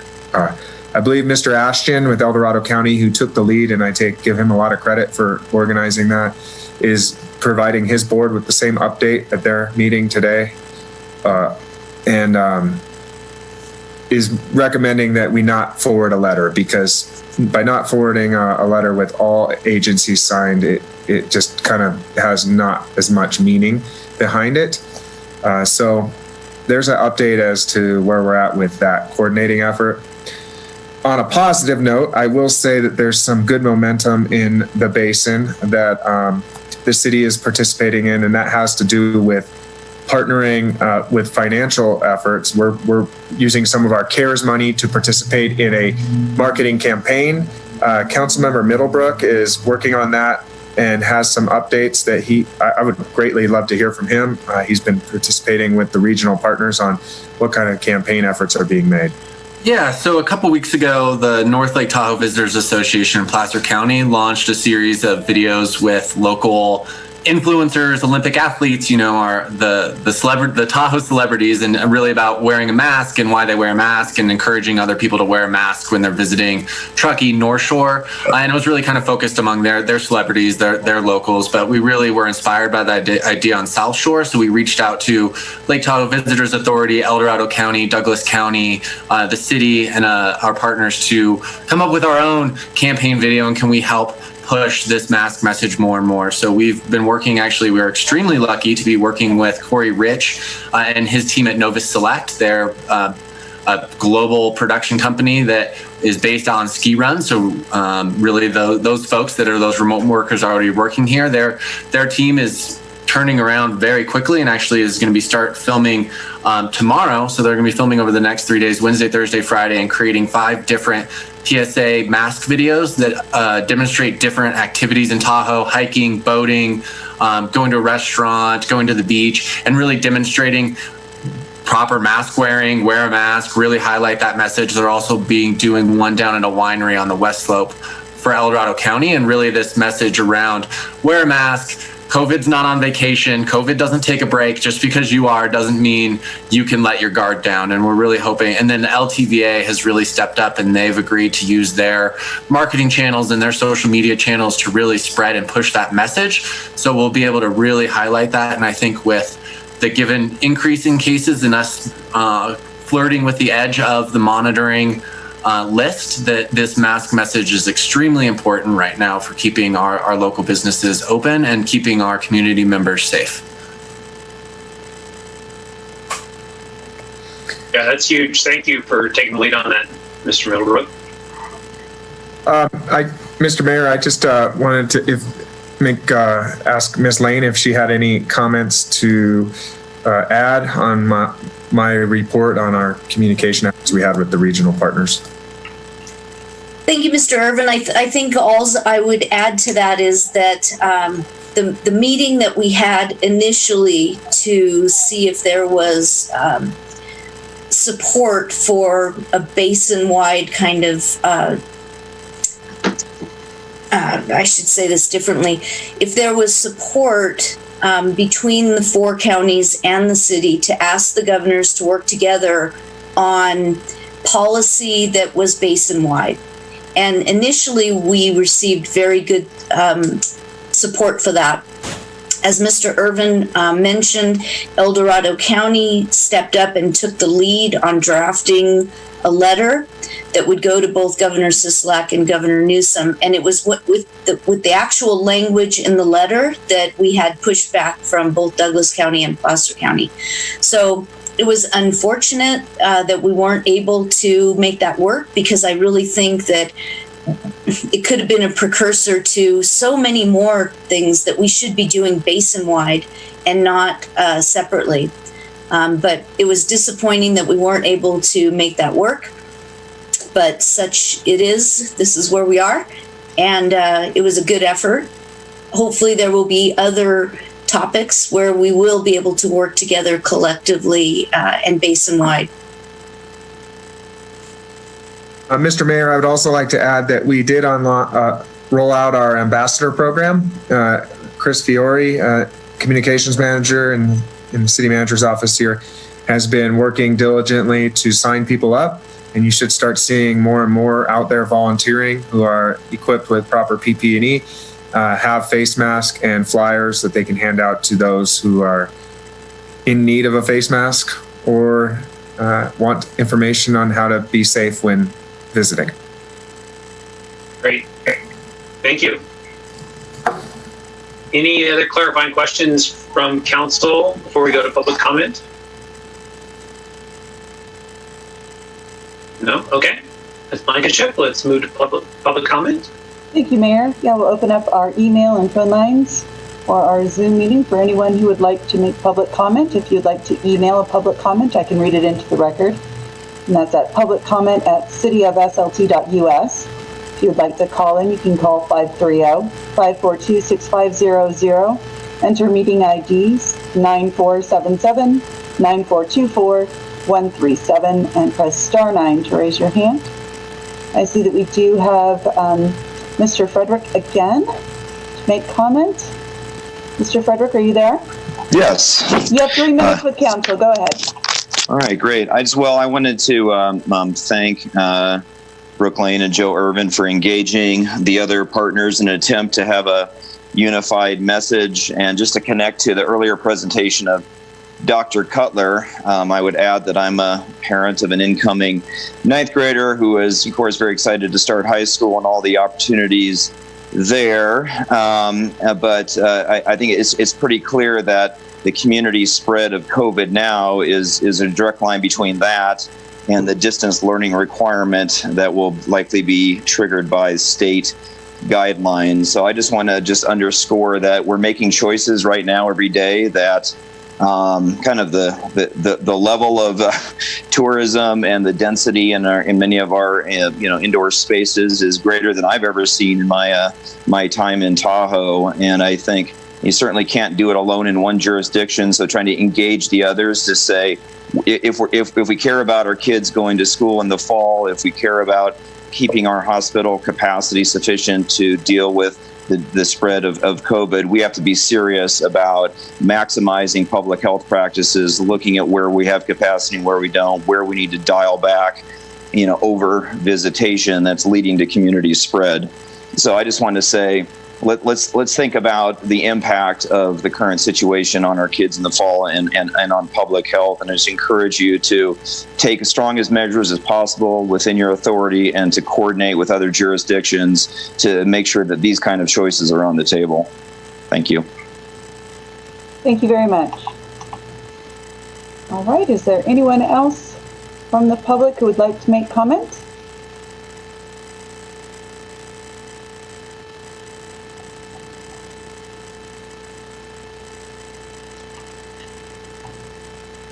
All right, Mayor, we have no further public communications on this item. Okay, great. Are there any follow-up comments or questions from council? There's no action needed on this item at this time. Okay, seeing none, we'll move on. Thank you, Mr. Irvin, for the report. Now we'll go to regular new business, number 10, police body-worn cameras. And this is going over to Lieutenant Shannon Laney. Good morning, Lieutenant Laney. Good morning, Mayor and Council. Today I'm bringing forward a program about our body-worn cameras. There's been a lot of discussion about it. There's a lot of support in the community and the police department. So let me get to it. January 14th, 2020, City Council gave direction to the police department to bring back a body-worn camera system. The system police department requires a system that has automatic camera activation under prescribed circumstances, such as an officer's weapon being drawn, video storage and sharing solutions, compatibility or replacement with our current in-car camera system, and video redaction software. The police department examined 3 systems: the Axon, WatchGuard, who's owned by Motorola, and Panasonic. Our current in-car system is Panasonic, but we've had several issues with it over the last several years. They promised to bring forward a cloud solution. They promised to bring forward a video redaction software system, but they haven't been able to do it. The quotes obtained from all 3 are attached to the staff report. I won't go through each one of them unless I need to later. This item is before City Council authorized the purchase of 42 body-worn cameras. That would be 1 camera per sworn officer from the chief on down to our newest patrol officer. And 20 in-car camera system, including installation, a cloud-based storage video redaction system, plus addition of 1 information technology permanent full-time to work at least half-time with the police department, maintaining the body-worn system and responding to the Public Records Act request. The recommended system was selected because of the automatic turn-on feature that will record an incident when an officer fails to turn on the camera manually in certain circumstances. We believe this feature alone is extremely important in protecting our officers and the community. It lends to transparency and accountability when an officer is in a position that a firearm or taser is used, and overcomes the human element of forgetting to activate a camera under stressful and rapidly developing circumstances. Axon is the only company that currently offers this technology. Automatic camera activation are situations that cause the camera to automatically start recording. The camera can always be manually triggered by the push of a button by the officer.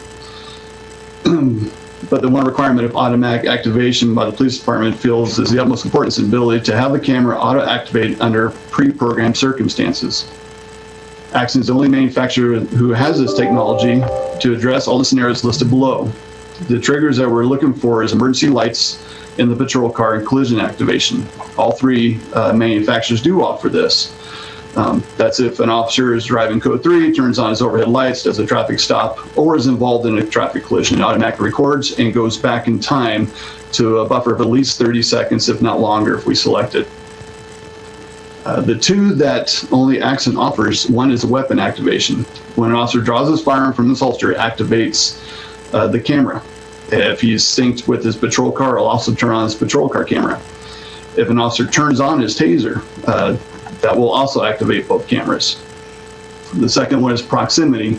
If one officer has his camera already turned on, and another officer comes within a pre-designated distance, say 30 yards, it will turn on the responding or backup officer's camera also, including his in-car camera.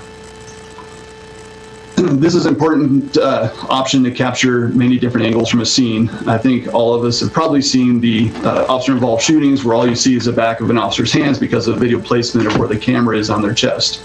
Having the in-car camera turned on and other responding officers gives several different angles to the scene that's going on.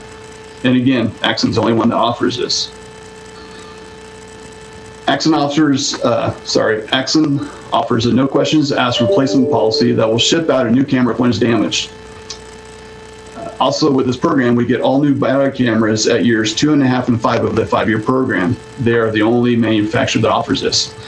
This option allows us to stay ahead of the technological bubble that we always struggle to keep up with. Year 5 being the end of this contract, we'll be starting with all new cameras and just need to pay for the going forward cost of licensing and service. Again, Axon's the only one that offers this. Axon system uses a cloud-based storage solution, which will eliminate our current need for maintaining the additional server. The in-car video uploads via cellular connection, and body-worn cameras download when plugged into the docking charging station. The video is stored by event, and all video from the same event is co-located and organized. A bonus to the Axon system is that the online portal handles all police digital evidence. All digital photos, auto recordings, cell phone video, etc. is uploaded via an easy-to-use cell phone application. Our current system uses a department-based server and staff hours to duplicate for courts and public records requests. Axon system will automatically add the digital evidence to the correct case and file accordingly. The El Dorado County District Attorney's Office is currently moving towards their own purchase of the evidence system that Axon uses. It's called evidence.com. This will make sharing files with the DA's office seamless. Panasonic has promised a cloud-based system to us for several years, however, they have failed to produce it. WatchGuard's cloud-based system is very similar to Axon's. However, it's not the same that our DA's office is moving towards. Responding to public record requests is a large part of the maintenance and operation of the body-worn camera system. A major task is redaction of information that's protected and not releasable under public records requests, such as sexual assault victims, domestic violence victims, minors, personal identifying information, and so on. The older systems require staff to go through hours of video, frame by frame, redacting that information. Currently with Panasonic, we have to use a third-party program to redact our information from our in-car cameras. Axon's video redaction software is highly automated. The user can tag a person's face, such as a juvenile's, and it will redact it or blur it out through the entire video. Even though this is a very user-friendly system for duplication and redaction, it still requires numerous staff hours to review all video prior to release. Part of the Axon system we're requesting will need to replace all of our in-car camera systems from Panasonic to Axon. This allows the seamless full integration of all officer-created video and combines all collective video under the assigned case. 2 cameras will be installed in each patrol car. One faces forward and one faces the back seat or the prisoner area. The in-car cameras are synced with the body-worn cameras. When one is activated, they'll all activate. One add-on alternate that we're requesting is called Aware. This program provides real-time alert to supervisors and/or their joint dispatch center when an officer's camera is activated. It provides real-time GPS location data and what actions cause that camera to activate, which is including a gunshot alert. If a gunshot goes off near a camera, it will automatically turn on. This is an important situation when an officer is ambushed, such as in 2009 in Lakewood, Washington, where 4 officers were killed in a coffee shop while they're having a pre-shift meeting. A shooter came in and shot him. That action alone would have activated the cameras and recorded the scene. The cost of the add-on alternate increase of $108 per sworn officer. So over 5 years is $22,680. The proposed financial implications I'm going to discuss include that option. The police department, along with administrative services, is requesting the addition of 1 permanent full-time IT staff person. The position is needed at least half-time to manage the body-worn camera system, including the responses to public records requests for body-worn camera and video, and maintaining our patrol car fleet IT needs. Video redaction, although very automated in the requested purchase, is still time consuming, and without the additional position, it will be difficult to meet the legal requirements time frame to respond to public records requests.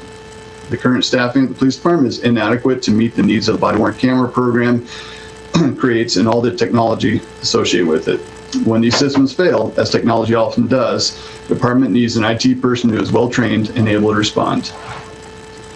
The recommended vendor Axon provides for full payment in 1 year or installment payments over 5 years. The initial outlay for 1 year is approximately $170,000 and is available from the general fund undesignated, unreserved fund balance. For years 2 through 5, the yearly amount of approximately $78,000 will be included in the police department operating budget. The additional IT staff member will cost approximately $110,775 and will be included in the general fund operating budget beginning 2020-2021. With the addition of this position, the Information Technology Department 2020-2021 budget request remains level with prior year due to reduction in other areas. If this program is approved, I estimate that we'll have the system rolled out by October 1st. The police department believes in transparency and legitimacy with the community service. Further, through our research, we have found that an officer with a body-worn camera promotes more positive and compliant interactions with citizens. It assists investigations and prosecutions and increases officer safety. With that, I'm available for your questions. Thank you very much, Lieutenant Laney. This is exciting. I know we've been talking about this for a while, and it sounds like a very comprehensive system. So thanks for all the research you've done on checking out different systems and finding the best one for our needs. We'll bring it to Council Miss Lane. Thank you, Mr. Mayor. And thank you, Lieutenant Laney. This has been a long time coming. We've talked about it and wanted to invest in this. We have, from the standpoint that they're in our cars currently, but this is certainly sounds like a much better system. 2 questions. Number 1, with regards to spreading the payment out over 5 years, is there interest that we have to pay if we choose to spread it out? And then my second question would be around, there's a lot of language in your report about officers not turning on their cameras themselves, and therefore we're paying for some automation. Will there be some strong language written in the police department's policy about requiring officers to do that? We have a backup plan if they don't, but we're spending a lot of money on this for their protection as well as our communities. And so we want to make sure that it's utilized. Yes, Councilmember Lane. We save approximately $25,000 if we make the payment up front. Spread it over 5 years. I can tell you what the interest rate is. Maybe Ms. McIntyre could break it down for you a little better than I could. But that's the out-the-door price is about $25,000 in savings. As far as our policy, we currently have a mobile audio video policy. We'll be changing it slightly to include body-worn cameras. And it covers almost every circumstance that an officer would be involved in any kind of enforcement action, short of 2 officers meet and having coffee, or a citizen coming up and asking how to get to the lake when we're at Starbucks. The camera will be activated. It is enforceable policy, and my discussions with the Police Officers Association, our officers, is they all want this system. Our newer officers are trained with it from the beginning in the academy. They learn how to automatically turn it on and turn it off. Really, with the system, and Chief Bueller's holdout originally was the automation of it. The last thing we want is to put an officer at risk because he is, say, having coffee and something turns into a use of force incident and his camera wasn't activated. This system protects both us and the community and record that. As a follow-up to that, was there any consideration given to always on versus having these automatic shots? Because it seems like once the gunfire happens or once the weapon, like it seems like you're only catching half of it. You're not getting that whole thing that leads up. And if it's triggered by this automatic thing, it's obviously a very important situation that we'd want the whole video of so we know the full story. Yes, Councilmember Millbrook. So there is a buffer in place. Our current system has that. So it does collect the whole scene prior to. For instance, if an officer conducts a traffic stop, our current system goes back 30 seconds and it catches the violation and catches the entire traffic stop. This has a very similar type of buffer. We can adjust that. The problem with always being on is, at some point in time, officers need to talk to their peers or need to talk to their supervisor about personnel matters or, even using the restroom. Storage becomes an issue because now the 12-hour shift is recorded for 12 hours every day, 365 days a year. Storage would be huge. And then public records request. If there's a public records request for all the lieutenant's body camera footage from this date to this date, you're going to include every time I use the restroom, every meal I eat, every conversation I have with my spouse, all those other times that we don't necessarily want to have available.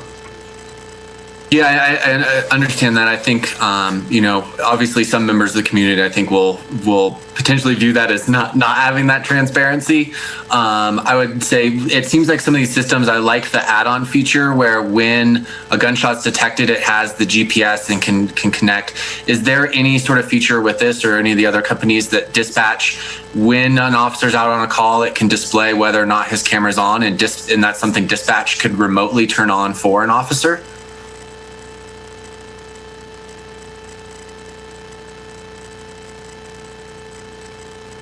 First. So it can't be remotely turned on. This is the only one that actually places the camera on a map that our dispatch center or a supervisor can see where a camera is actually activated.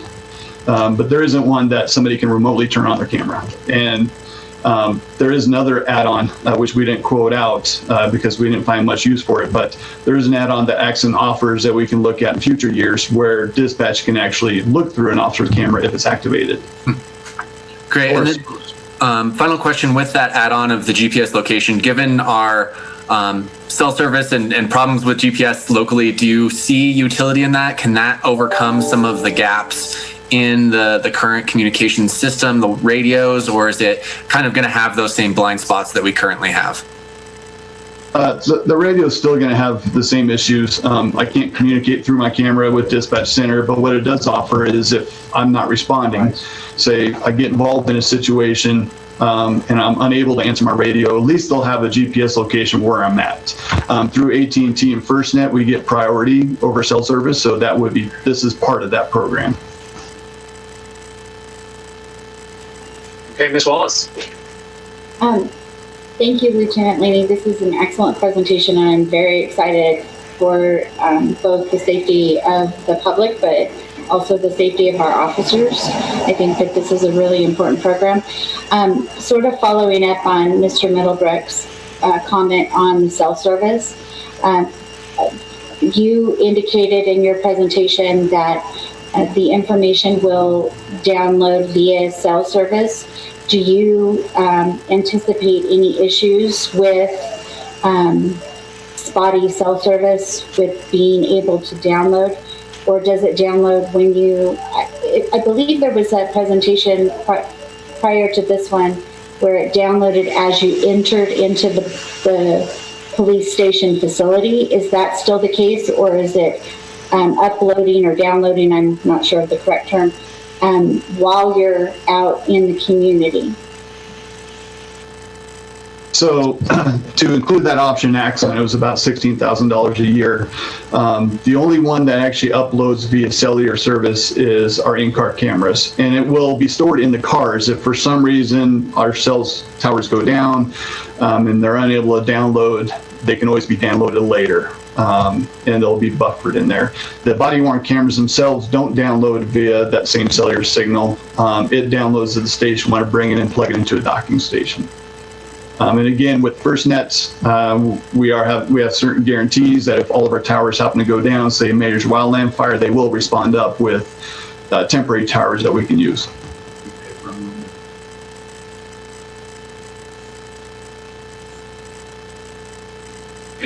Great. Ms. Lane, did you have something else? I did. Thank you, Mr. Mayor. Mr. Irvin I calculate that's about a 5% interest payment over the next 5 years.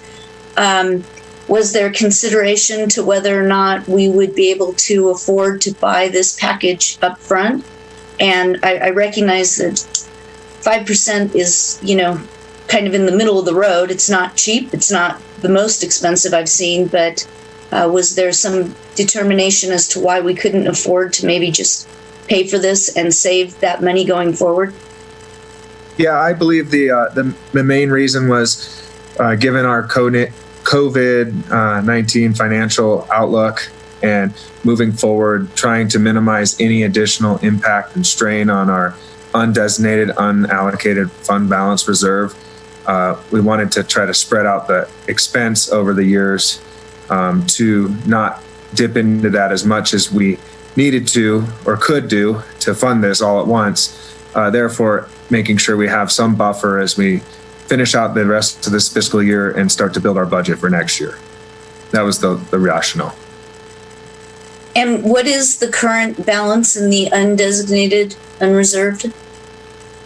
Current balance in the unreserved? I will ask Ms. McIntyre to give us that exact number if she can. Hi, Debbie McIntyre. Yes, after the meeting that we had in June, where we requested an additional $2.2 million undesignated reserve use to bridge the gap that we were anticipating for this year, there is about $2.4 million remaining in the undesignated fund balance. There's also still the 25%. However, we thought at this time, not knowing the impacts of COVID on next year's budget, that we wanted to maintain as much reserve as we could to be fiscally responsible. Great. Thank you, Ms. McIntyre. Ms. Lane?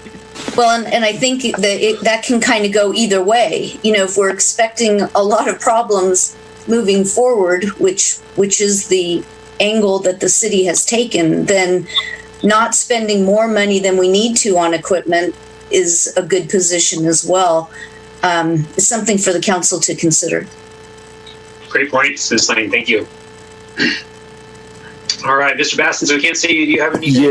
Yeah, sorry. I'm still having some issues with my internet and need a new router, so I'm only on audio today. But I have a question around the same thing with if we cannot store all the time. I get the fact that, having it on throughout an entire shift and multiple shifts would pose a major storage issue. However, can we not have it on through an entire shift, and when an officer is doing their end of the day report, they have the option at that time to basically say, okay, I need the footage from, this incident and this incident, and it's pulled at that time. And that way there's never an issue of, oh, well, the camera wasn't on and we only have 30 seconds from, the gunshot or some major part of the incident happening. There's an option to have the whole incident. And then at the end of that shift, it's completely cleared out for the next shift to begin. So we're not storing, 30 days or 90 days of footage. It's only for the entire shift.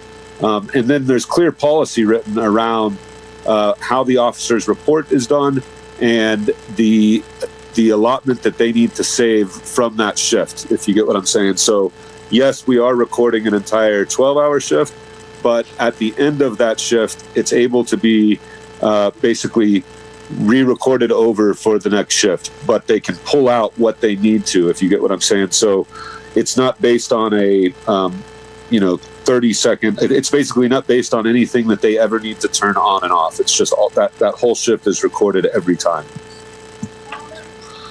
Yes, Councilmember Bass. So a couple issues with it. First, the 30-second buffer is we can actually move it up to 2 minutes. With officers bringing their cameras in and downloading, the officers don't have the option to redact parts of their day out or what goes with which case. By putting a break in there between cases and when they're actually working on something, it automatically builds it in there. So now when the public records request comes in, again, it would be all of my video for the entire day Again, staff hours of redacting, when I'm using the restroom, when I'm having lunch, when I'm talking with a coworker, when it has nothing to do with the actual call that we're working on. As far as I'm aware, I haven't found a policy that requires officers to record their entire shifts from start to finish.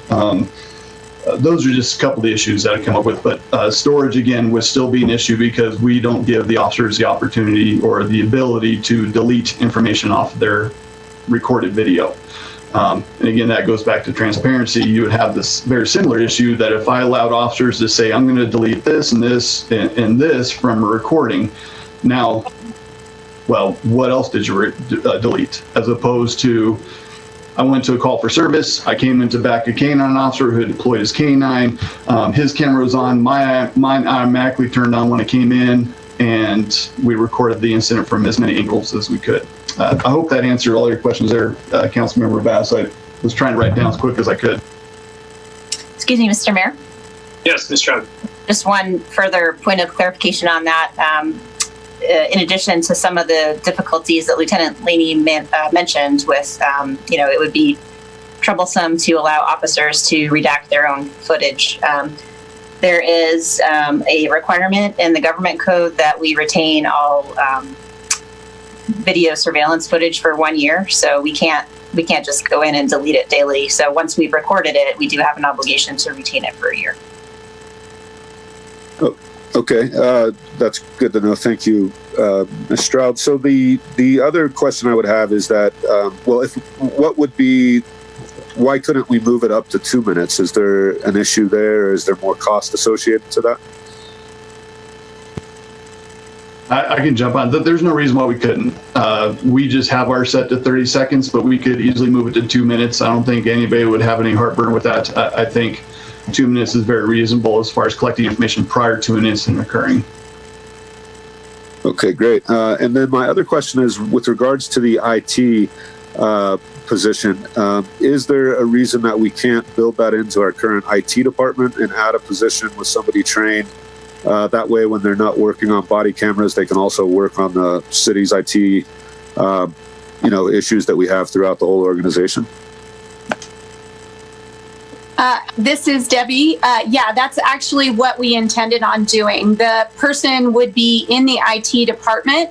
However, we anticipate that they would spend probably maybe 50% of their time doing public records requests, redacting information on the body cams, and then the rest of their time would be working on maintaining other IT sites and other things that we have, especially now that a lot of us are working from home. There's more troubleshooting and other things that are going on. So we do anticipate that other half-time or three-quarter time, whatever part it might be, to help with other IT issues within the city. Great. That's all for me for right now. Great questions, Mr. Bass. Okay. Don't see any other questions right now, so let's move on to public comment. Thank you, Mayor. We'll invite the public to raise their hands, call in, send an email regarding this item. If you'd like to submit an email, I'd be happy to read it into the record. You can send that to publiccomment@cityofslt.us.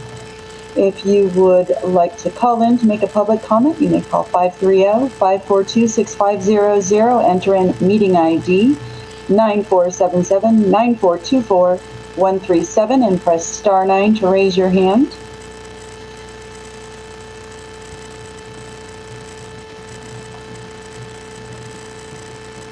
All right, I do have one emailed public comment already. It's from Nick Spiel. And he says, hello, I'm writing in regard to agenda item 10 about body-worn cameras for SLTPD. I'm glad to see the city taking an interest in police accountability and transparency in an effort to make our community safer and more fair for everyone. Body cameras have potential to make a difference here, but I'd like to ask the city to consider the cost effectiveness of the program, especially compared against what it would cost to fund a police advisory and review committee and a nonviolent crisis intervention program like CAHOOTS. Please consider that a randomized controlled trial in Washington, D.C., conducted by David Yoakum, et al. Found no difference in police use of force with the introduction of body cameras, with the same conclusion reached in 2016 meta-analysis by Barak Ariel et al. If we do go forward with a body camera program, it's important to me that the administration of such a program be handled outside of the police chain of command. We can no longer tolerate the police being the ones who oversee themselves. We've seen this conflict of interest play out in cities across the country where body cam footage has been tampered with or kept secret from the public. Once analysis from the Washington Post found that in 40% of police shootings filmed with body cameras, the footage was never released to the public. If the city is to hire an IT professional to maintain the body camera footage database, it is important that this employee reports to the city and not to the police department. Thank you, Nick. All right. We will see if there's any hands raised regarding this item. And we'll give it about another 30 seconds.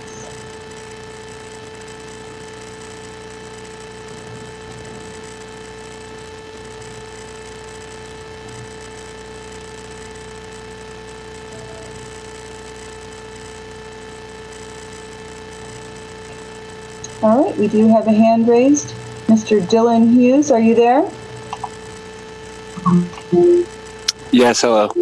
Hello, you have 3 minutes with council. Go ahead. Sure, I'll just be super quick. I think that I sort of have mixed feelings about a body cam program. I think that there have been instances where we've definitely seen that there is good evidence out there that's likely on camera, but it's obfuscated from ever coming into public view or even into trials. If we do implement a body camera program, I'd like to kind of reiterate Nick's point. It's important to me that is very transparent and has things built into it so that it's much harder to obfuscate that type of thing.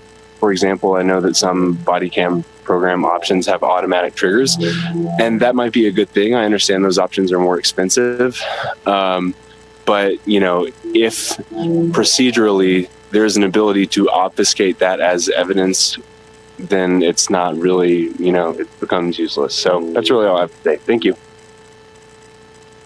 Thank you very much.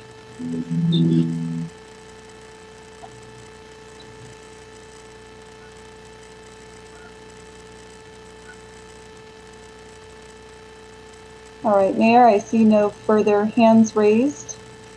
Okay. Or telephone calls or emails. Okay, great. Thank you very much. We'll bring it back to council for further discussion. I'll kick it off with Ms. Lane's point earlier.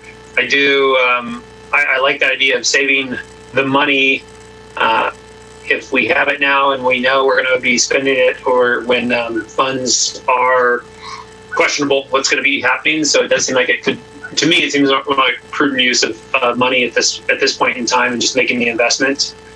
So I'm definitely in favor of it and really appreciate all the great work and research that's gone into it. So thanks to Lieutenant Laney for that and everybody else who's been involved. All right, and Mr. Millbrook. Sorry, Ms. Wallace. Oh. Go ahead. I was just going to give my support for the extending the buffer time to 2 minutes, or at least longer than that 30 seconds. I think 2 minutes provides more of that window into what happened before one of those triggers goes off. I would like to see, as Ms. Lane said, what is the new police department policy around body-worn cameras going to be? When are those turned on? When are those turned off? I don't know that this council needs to decide on it, but I would at least like to see that. And I'm sure the public would be interested in that when that new policy is developed. So something I'd like to see follow up on. But supportive of Mr. Collins' comment and Ms. Lane's comment about paying now and saving that 5%. Ms. Wallace. Thank you, Mr. Middlebrook. I'm in agreement with both of those. I agree with Mr. Middlebrook that maybe we don't need to be in the decision of how long that buffer is extended. I think that there are greater minds than ours that are involved in this on a daily basis, and they can determine what that buffer should be. And I am also in agreement with Ms. Lane and Mr. Collin on how if we're going to spend the money and we have it now, that we should save ourselves that $25,000. I think that this is something that we need to do and do it now. Thank you, Ms. Wallace. Yeah, so I want to put my, excuse me, we should demand that it be 2 minutes, just because, again, I think that just creates more transparency all around. I also, though, I do think that we also should consider, and maybe this isn't the time to do it, but how soon is this available to the public? I know there's a lot of discussion nationally around how quickly the public has access when there are major incidents to body-worn footage, and is now maybe not the right time to have that discussion. Is that something that happens later? But I think we should consider that. And yeah, I really believe that we should move it up to 2 minutes and go ahead and do that now. Okay, thank you, Mr. Bass. Was there, if Mr. or Lieutenant Laney, will you remind me, was there an additional cost if we increase it to 2 minutes, or is that just what we order? No additional cost. Okay. Ms. Stroud, I think with Mr. Bass's question about availability, is that subject to the Public Records Act for when this footage is available to the public? If there is an incident, is that what this footage is bound by, the PRA? Yes, in the absence of adopting any special policy for the release of body cam footage, it would be subject to the rules in the Public Records Act. So we would have 10 days to respond as to whether there are responsive documents, and then time to make any redactions and collect the documents. So it would be just subject to the same rules that we always apply. If council desires, we can look at adopting a special policy for body-worn cameras, as other cities and counties have done. Mr. Bass, is 10 days too long? Well, I would be interested to look at other policies, and it seems that right now is not the time to do that. That'd be kind of a further item to have brought back to compare what other cities and other places have done, because I know there's situations where it's gone, months and years even before the footage is let out, and there's been serious issues, and that's why other cities and counties across the nation have developed policies that go farther beyond just what a public records request is. Again, I think it's something that should come back as a different item, because we need like a staff report just on that so we can have more information. But yeah, I think it's something that we should have come back. Agreed. I think in high-profile cases that it's transparency and proactiveness by the city to put something out without having to be requested by the community that we should have a policy discussion about in the future. Okay. Great stuff. So for promotion, looks like we generally are probably going to want to include the full payment, and then I don't know if we need 2 minutes of time to be part of that motion, or if that's just direction to a city manager, and that seems preferable. I'm on the lines with Ms. Wallace that whatever the best practice is and what seems the most applicable, but to capture the entire scene, though, I do understand and want as much protection for everybody involved as possible. So in that, I will make a motion that we pass a resolution. Hold on, I'm on the wrong thing. We pass a resolution authorizing the budget and expenditure of up to $170,000 from the general fund, authorizing the police chief to execute the contract, and we do it all at once instead of over the 5 years. Authorizing the police chief to execute the contract with Axon for the purchase of 42 Axon body-worn cameras, 28 Axon in-car cameras, Axon cloud-based storage, and the software licenses to run the system, and authorizing the addition of 1 permanent full-time IT position, and that the city manager and Lieutenant Laney work on the appropriate extension of the buffer for the camera storage. Excuse me, Mr. Mayor. I believe based on the council discussion, there may need to be a modification to the motion. The resolution is authorizing expenditure of $170,000 from the general fund budget, and I don't know what the number would be if the total is paid up front, perhaps. I think her motion was the action in her motion was up to. So and she also said that it still doesn't work. Oh, it still doesn't work because that 170 was just the first year. Just for the first year. So, sorry. Yeah. So I will amend my motion to include. Wait, hold on a second. Sorry.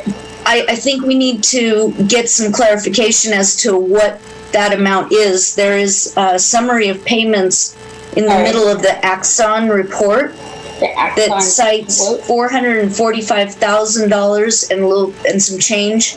But it also says that applicable taxes are not part of that number. So I don't know, Lieutenant Laney or Ms. McIntyre, if anybody can figure out what the amount is if we don't pay it off over 5 years. I mean, if you simply subtract $25,000 from the $482,000 that the payments add up to, 82, then you get. But I don't know if that number's accurate. I can't tear it apart this quickly. On page 3 of the staff report, it says for years 2 through 5, the yearly amount of approximately $78,000 will be included in the police department's operating budget. Is that additional payments and interest? Yes, those are payments 2 through 5. So the way I'm reading, and correct me if I'm wrong, Ms. McIntyre, the way I'm reading the staff report is the only money coming out of the general fund is the original 170. The rest of the payments would be coming out of the police department budget. Is that police department general fund dollars or police department special designated fund dollars? It's coming out of the police department general fund budget. And I would say that if you say not to exceed 500,000 out of the general fund budget for this time, that should cover it. I don't have the contract in front of me, so I can't really look at it, but it seems like even just adding the 170 plus the 78 times 4 is 482. So I think if we just say not to exceed 500,000, that should cover the amount, since I don't have the contract right in front of me. Okay, so I withdraw the previous motion. Do you have something to say, Lieutenant Laney? I was just going to say the total amount with there's another 12,000 in there to connect Axon with our RMS server, so it'd be 460,000. So 500,000, as Ms. McIntyre mentioned, would cover everything out the door. Okay. I would feel more comfortable saying not to exceed 470 if we think the number's somewhere around 460. I with no disrespect, but I don't want to give an additional 20 or 30 without it coming back before the council. You said 460? Let's say not to exceed 470 out of the undesignated, unreserved line item. And then before you make your motion, Ms. Wallace, can we not, so I know that you put it in there that the city manager and the Lieutenant Laney would go over the time, but if it doesn't cost any extra money, why would we not just designate it now to be at the 2 minutes? I don't understand why we need to, it is a policy decision that, we're basically demanding that it's going to be recorded 2 minutes before each incident. That just creates more transparency. If there is, dialogue that happens before the major incident, we have it 2 minutes instead of 30 seconds. It just seems like, and if there's no extra cost to it, I would say we just put that in play right now. Point taken. Okay, so I will move that we pass a resolution authorizing the budget and expenditure from undesignated reserves and general fund, authorizing the police chief to execute the contract with Axon for the purchase of 42 Axon body worn.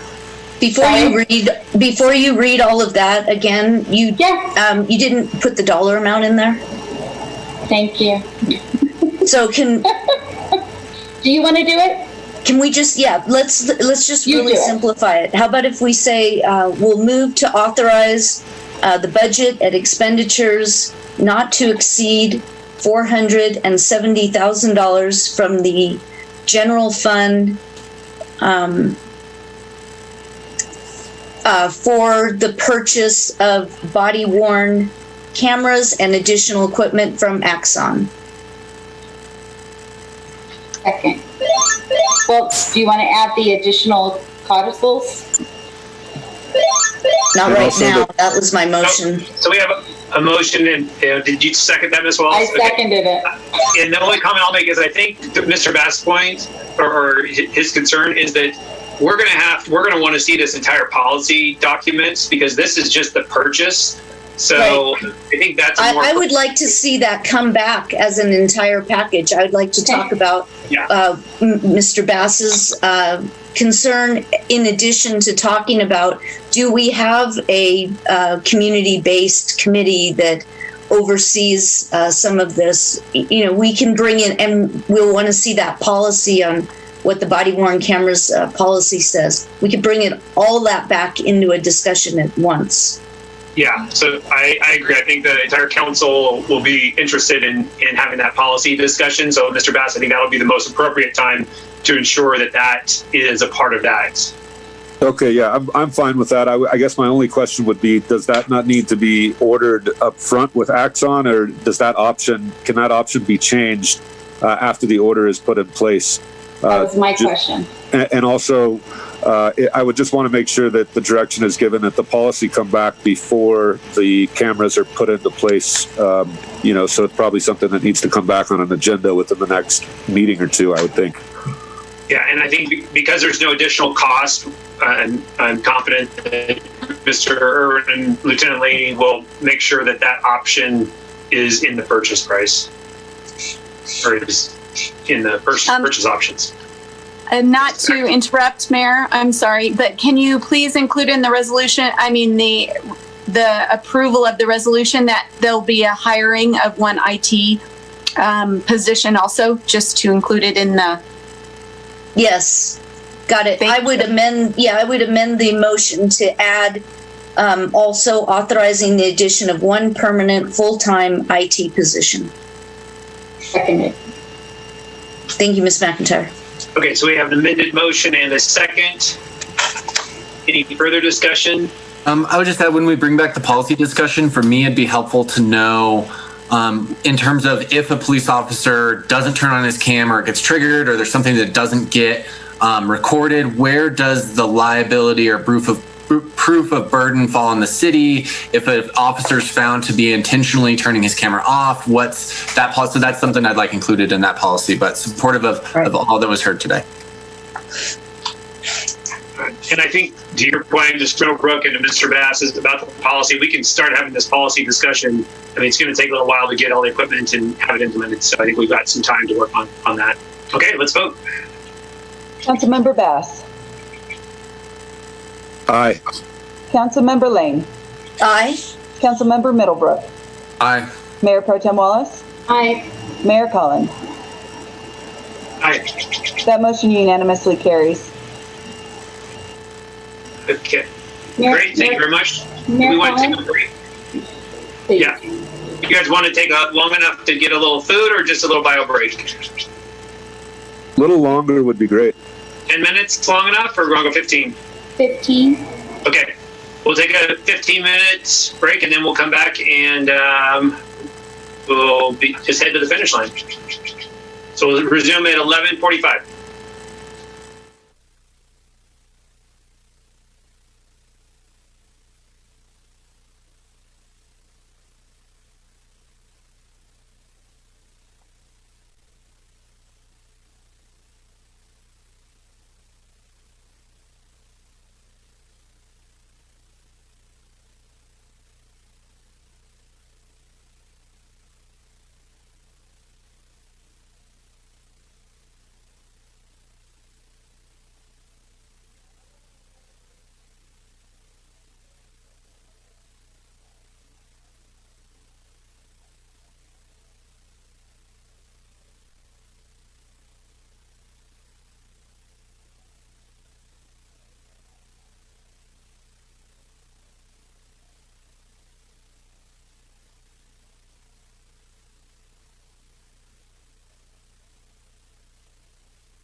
everybody for the break.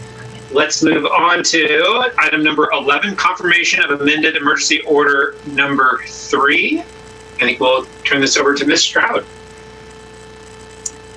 Thank you, Mr. Mayor. Good morning, Mayor and council members. This is a request to confirm amended emergency order number 3, which would extend the moratorium on residential evictions that has been in place since our initial declaration of local emergency on March 19th. And it would extend that moratorium through September 30th, 2020, under the same terms, which require the tenant to give advance notice to the landlord of inability to pay rent because of lost income or other circumstances due to COVID-19, and then would create a defense to any eviction proceedings during that time for inability to pay rent based on those circumstances. And then the landlord can request payment of rent starting on September 30th to be paid within 60 days of that date. This extension is authorized by the governor's executive order N7120, which was issued on June 30th and extended the local authorization for eviction moratoria through September 30th. And with that, I'm available if you have any questions. Great. Thank you, Ms. Stroud. Questions from council? Okay. I do not see any. All right, we'll move to public comment. All right, thank you, Mayor. At this time, we'll open up telephone lines and emails for anyone who would like to provide public comment on item number 11. If you'd like to email a public comment, I'd be happy to read it into the record. You can email public comment at cityofslt.us, or you can call into the meeting at 530-542-6500. Enter in meeting IDs 94779424-137 and hit *9 to raise your hand.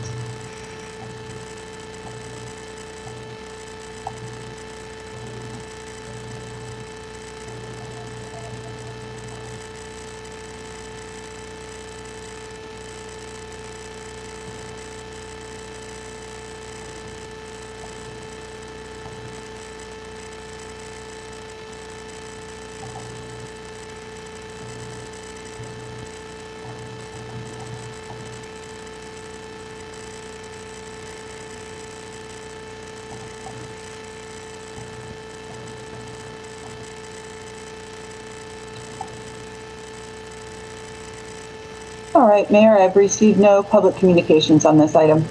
Great, thank you, Ms. Blankenship. Okay, we'll bring it back to council for any further discussion and a motion.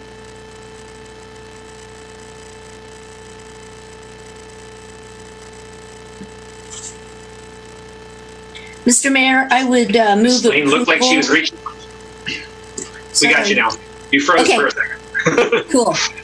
I would move approval of a resolution confirming amended emergency order number 3 to extend moratorium on residential evictions due to inability to pay because of COVID-19 through September 30th, 2020.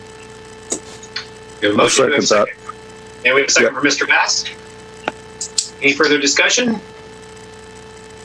Okay, let's vote. Brooke.